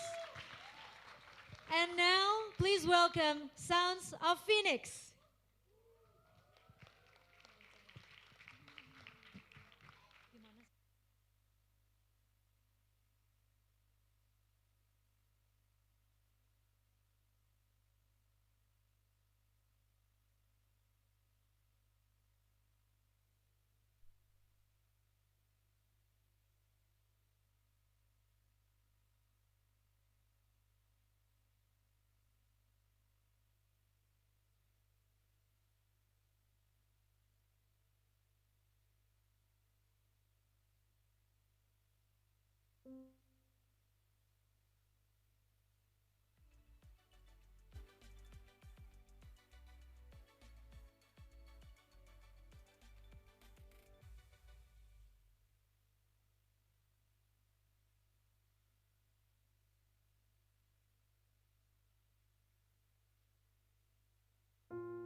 Yes, thank you so much, Sounds of Phoenix.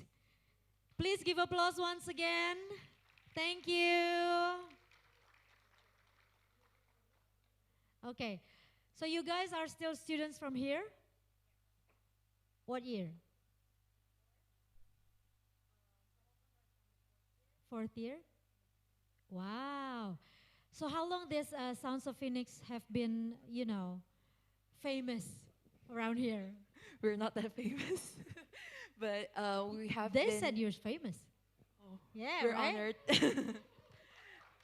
But we have been around since 2014. Okay. How did you come up with this? I'm actually not one of the founders, but Mhm. I became a member on my first year, Mhm. and now I'm still playing, and I'm now in my second year. So So how many members are there in the in the around team? 30-ish. 30. Yeah. So this is just the 1/6, yeah? Yeah, this is just a part of us. Wow. Okay. So is there any concert in the future? We're actually having a concert in September. It's on the 16th of September in Jakarta. Wow. We're going to be performing a total of 12 songs. So if you guys can come, please do. 12. 16. How come 16? How come we just got one? Huh? Right? How come we just got one here? You can see more in the concert. Then we have to pay. Okay, thank you so much. Thank Once you. again, Sounds of Phoenix. Thank you.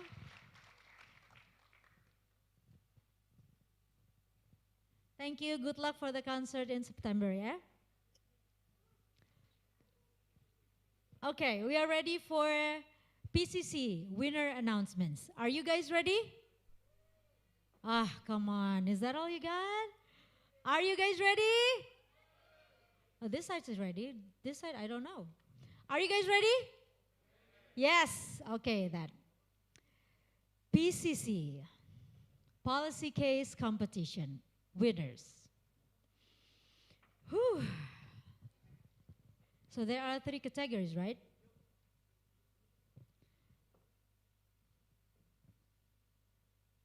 Policy Case Competition winners. For the first category, Future of Education and Work Track. Third place goes to Global Mavericks team. Global Mavericks, can you please come up to the stage? Yay!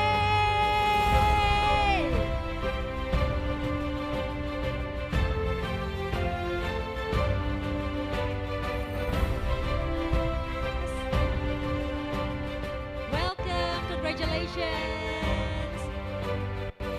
And for the runner-up of Future of Education and Work Track goes to Chakar team. Where's Chakar?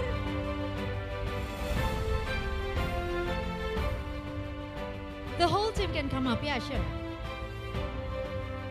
Yay, Chakar katanya.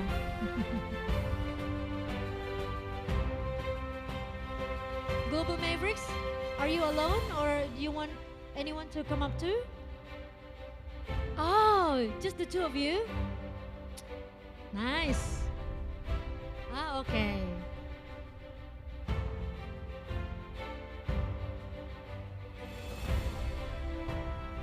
And now, for Future of Education and Work Track, first winner is RSKJ team. RSKJ, please come up to the stage.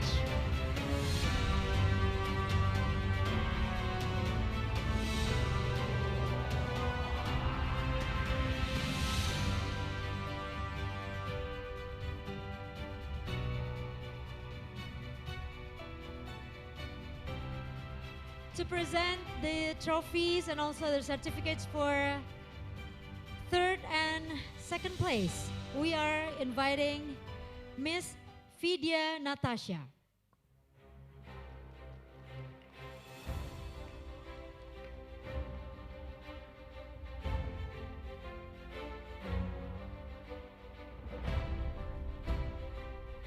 Yes. Third place, Global Mavericks team is right here. Take a picture.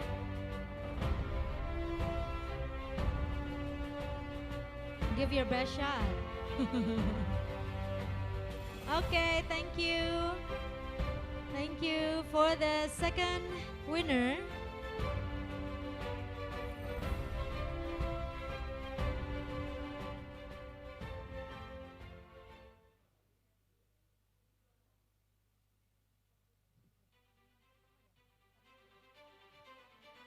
Okay, for the first winner, we are inviting Miss Maudina Tri Hartasya, co-chair of ASEAN Youth Agenda.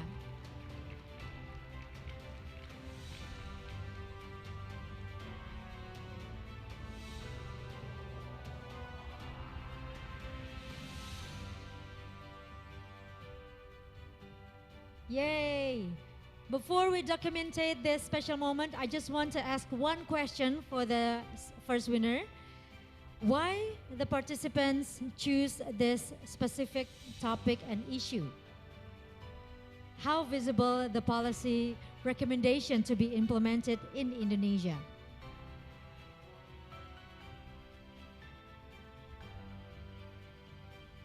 Check. Yeah.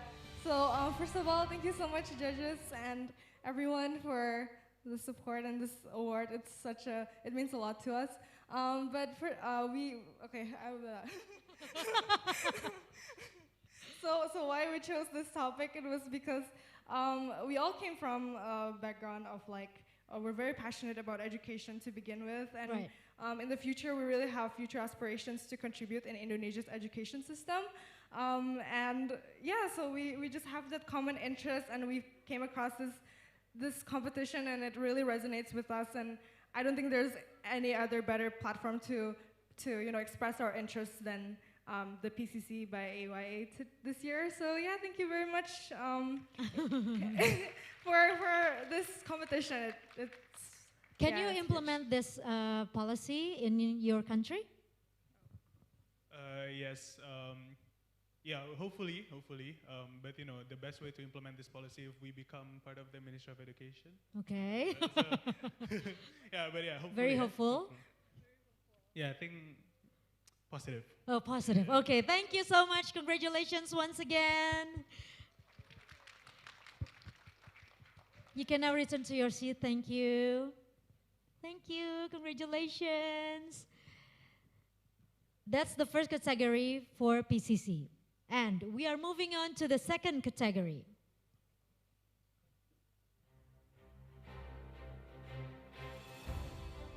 Digital literacy and inclusion track. Third winner is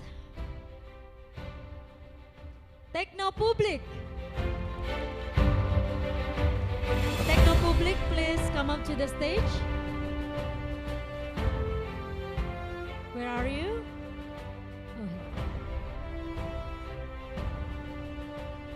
And for the second winner for digital literacy and inclusion track is Deli Serdang.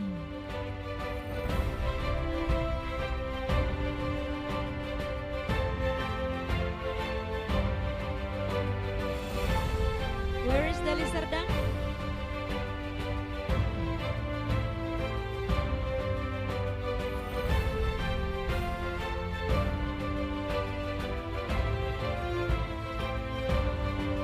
And digital literacy and inclusion track first winner. The award goes to the Elysian Leaders. Where are the Elysian Leaders?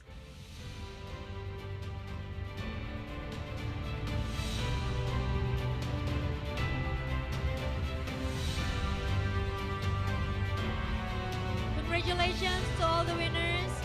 For a third and second winner, we are inviting once again Miss Vidya Natasha to come up to the stage and present the trophy and the certificates to the third and second winner.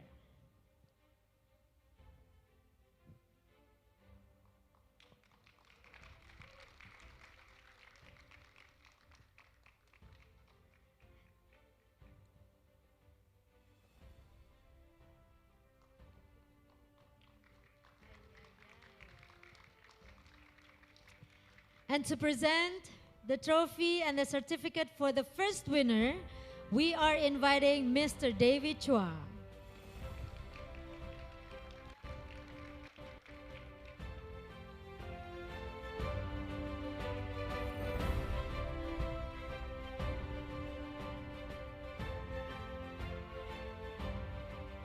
Congratulations for the first winner, the Elysian Leaders.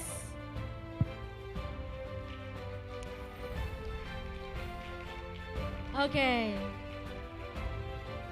David, please stay there. Please stay there. I want to ask just one question for the Elysian Leaders. Why did you choose that policy and issue? And also, can you implement this in your country?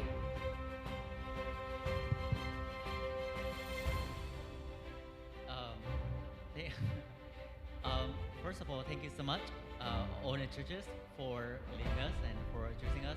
So, honestly, we had only like around 70 hours, so like 3 days, to prepare for this competition. And at first, we didn't know what to do because all the topics are like so difficult. And when having like very careful reading at it, and we believe that the LSS, the country that we are recommending the policies, is very close to us, the Vietnamese people, and the background and also the situation is kind of very the same. And when we were doing that, we like embedding all ourselves into the situation of LSS. We are like becoming the elation, so that we could understand the situation. And this is also the first time that the whole team, us, who ever been here in Indonesia. So it's really wonderful. What do you think about Indonesia so far? So the first word that came to our mind was really a very green city and country, very green, and I really admire that. The thing that we, the Vietnamese people, and most of us are also striving to working for the government of Vietnam, and we are trying to make our country as green as you are, and also the transport system. Oh, so, thank yeah, you. This thank you. country is called BSD. Thank you so much. Congratulations once again. Please give applause to all the winners. Thank you. You may now return to your seats.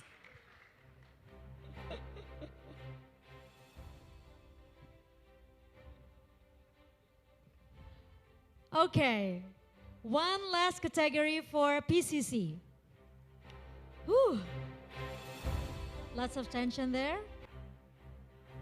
Third category is Energy Transition Track. Third winner is Toronto Policy Front.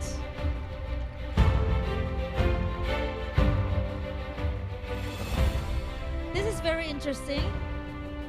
I just found out that Toronto is actually in ASEAN. Thank you, congratulations. Okay, and now for the second winner of Energy Transition Track. The award goes to Toko Jaya Renewable Abadi.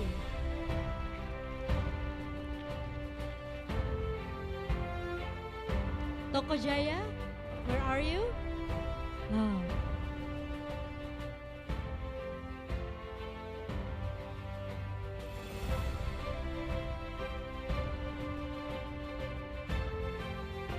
Congratulations! Congratulations! Congratulations!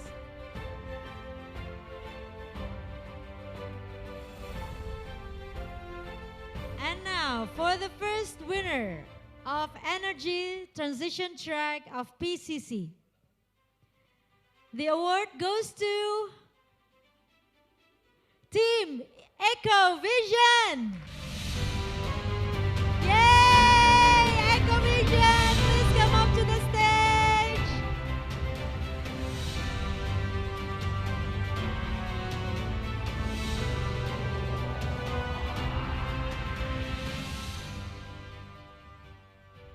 To present the award and also the certificates for the third and second place, we are inviting Mr. Daniel Baskoro, COO, Digital Transformation Office, MOH.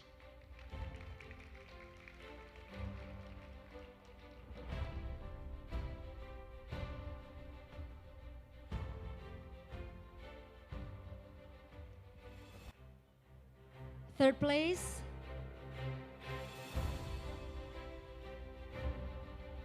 congratulations once again. For the runner-up is on the edge, the other edge.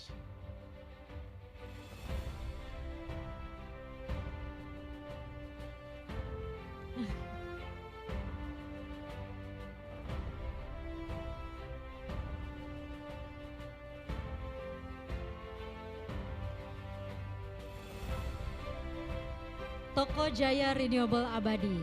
Very memorable. Thank you. Congratulations, Pak Daniel. Thank you so much. And to present the award for the first winner, we are inviting Mr. Wafa Taftazani, founder and CEO of UpBanks. UpBanks, yay!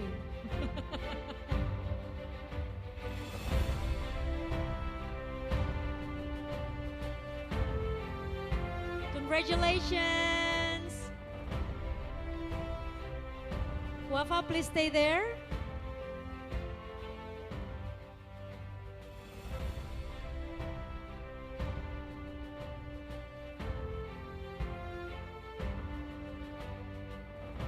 Thank you. Wafa, please stay there. Before you go, as usual, I just want to ask one question for the first winner. Why did you choose that issue? It's a funny story. Actually, it was Alan, our teammate here, who actually introduced us to this competition. Alan on video call? He's the only one on our team who is Indonesian. Also, I'm holding his flag on his behalf. And I'm just so grateful to Alan. He contacted Dylan. Dylan contacted us. We were friends a year ago because we participated in our youth event. And now, this year, we really felt we had something to deliver, something that was very unique, very applicable, and we really wanted to share it not just to Indonesia, but to the whole of ASEAN as a whole. And yay! We're so grateful for the opportunity. How visible is it to the policy to be implemented in your country? I think that's one of the beauty of our design is very general, to the extent that you can just plug into any policy process you want to make as a policy, and it will really apply for energy transition. Okay, thank you so much. Congratulations once again. Please give applause once again for all the winners. Say hi to Alan. Thank you. You may now return to your seats. Over there, yeah.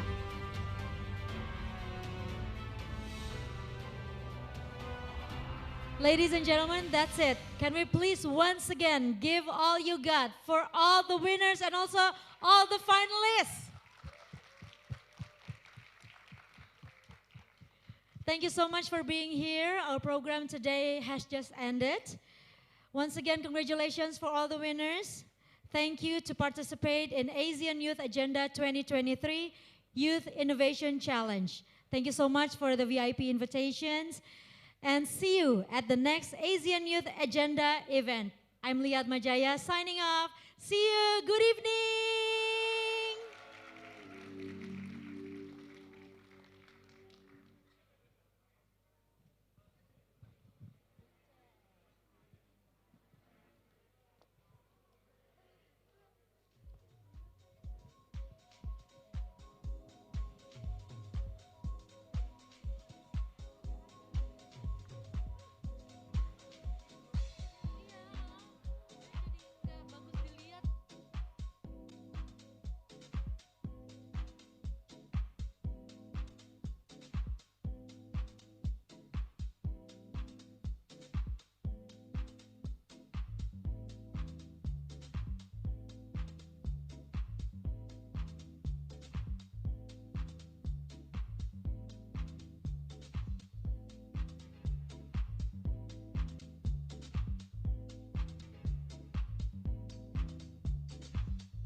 For all the first winners, please stay here. We are still having interviews.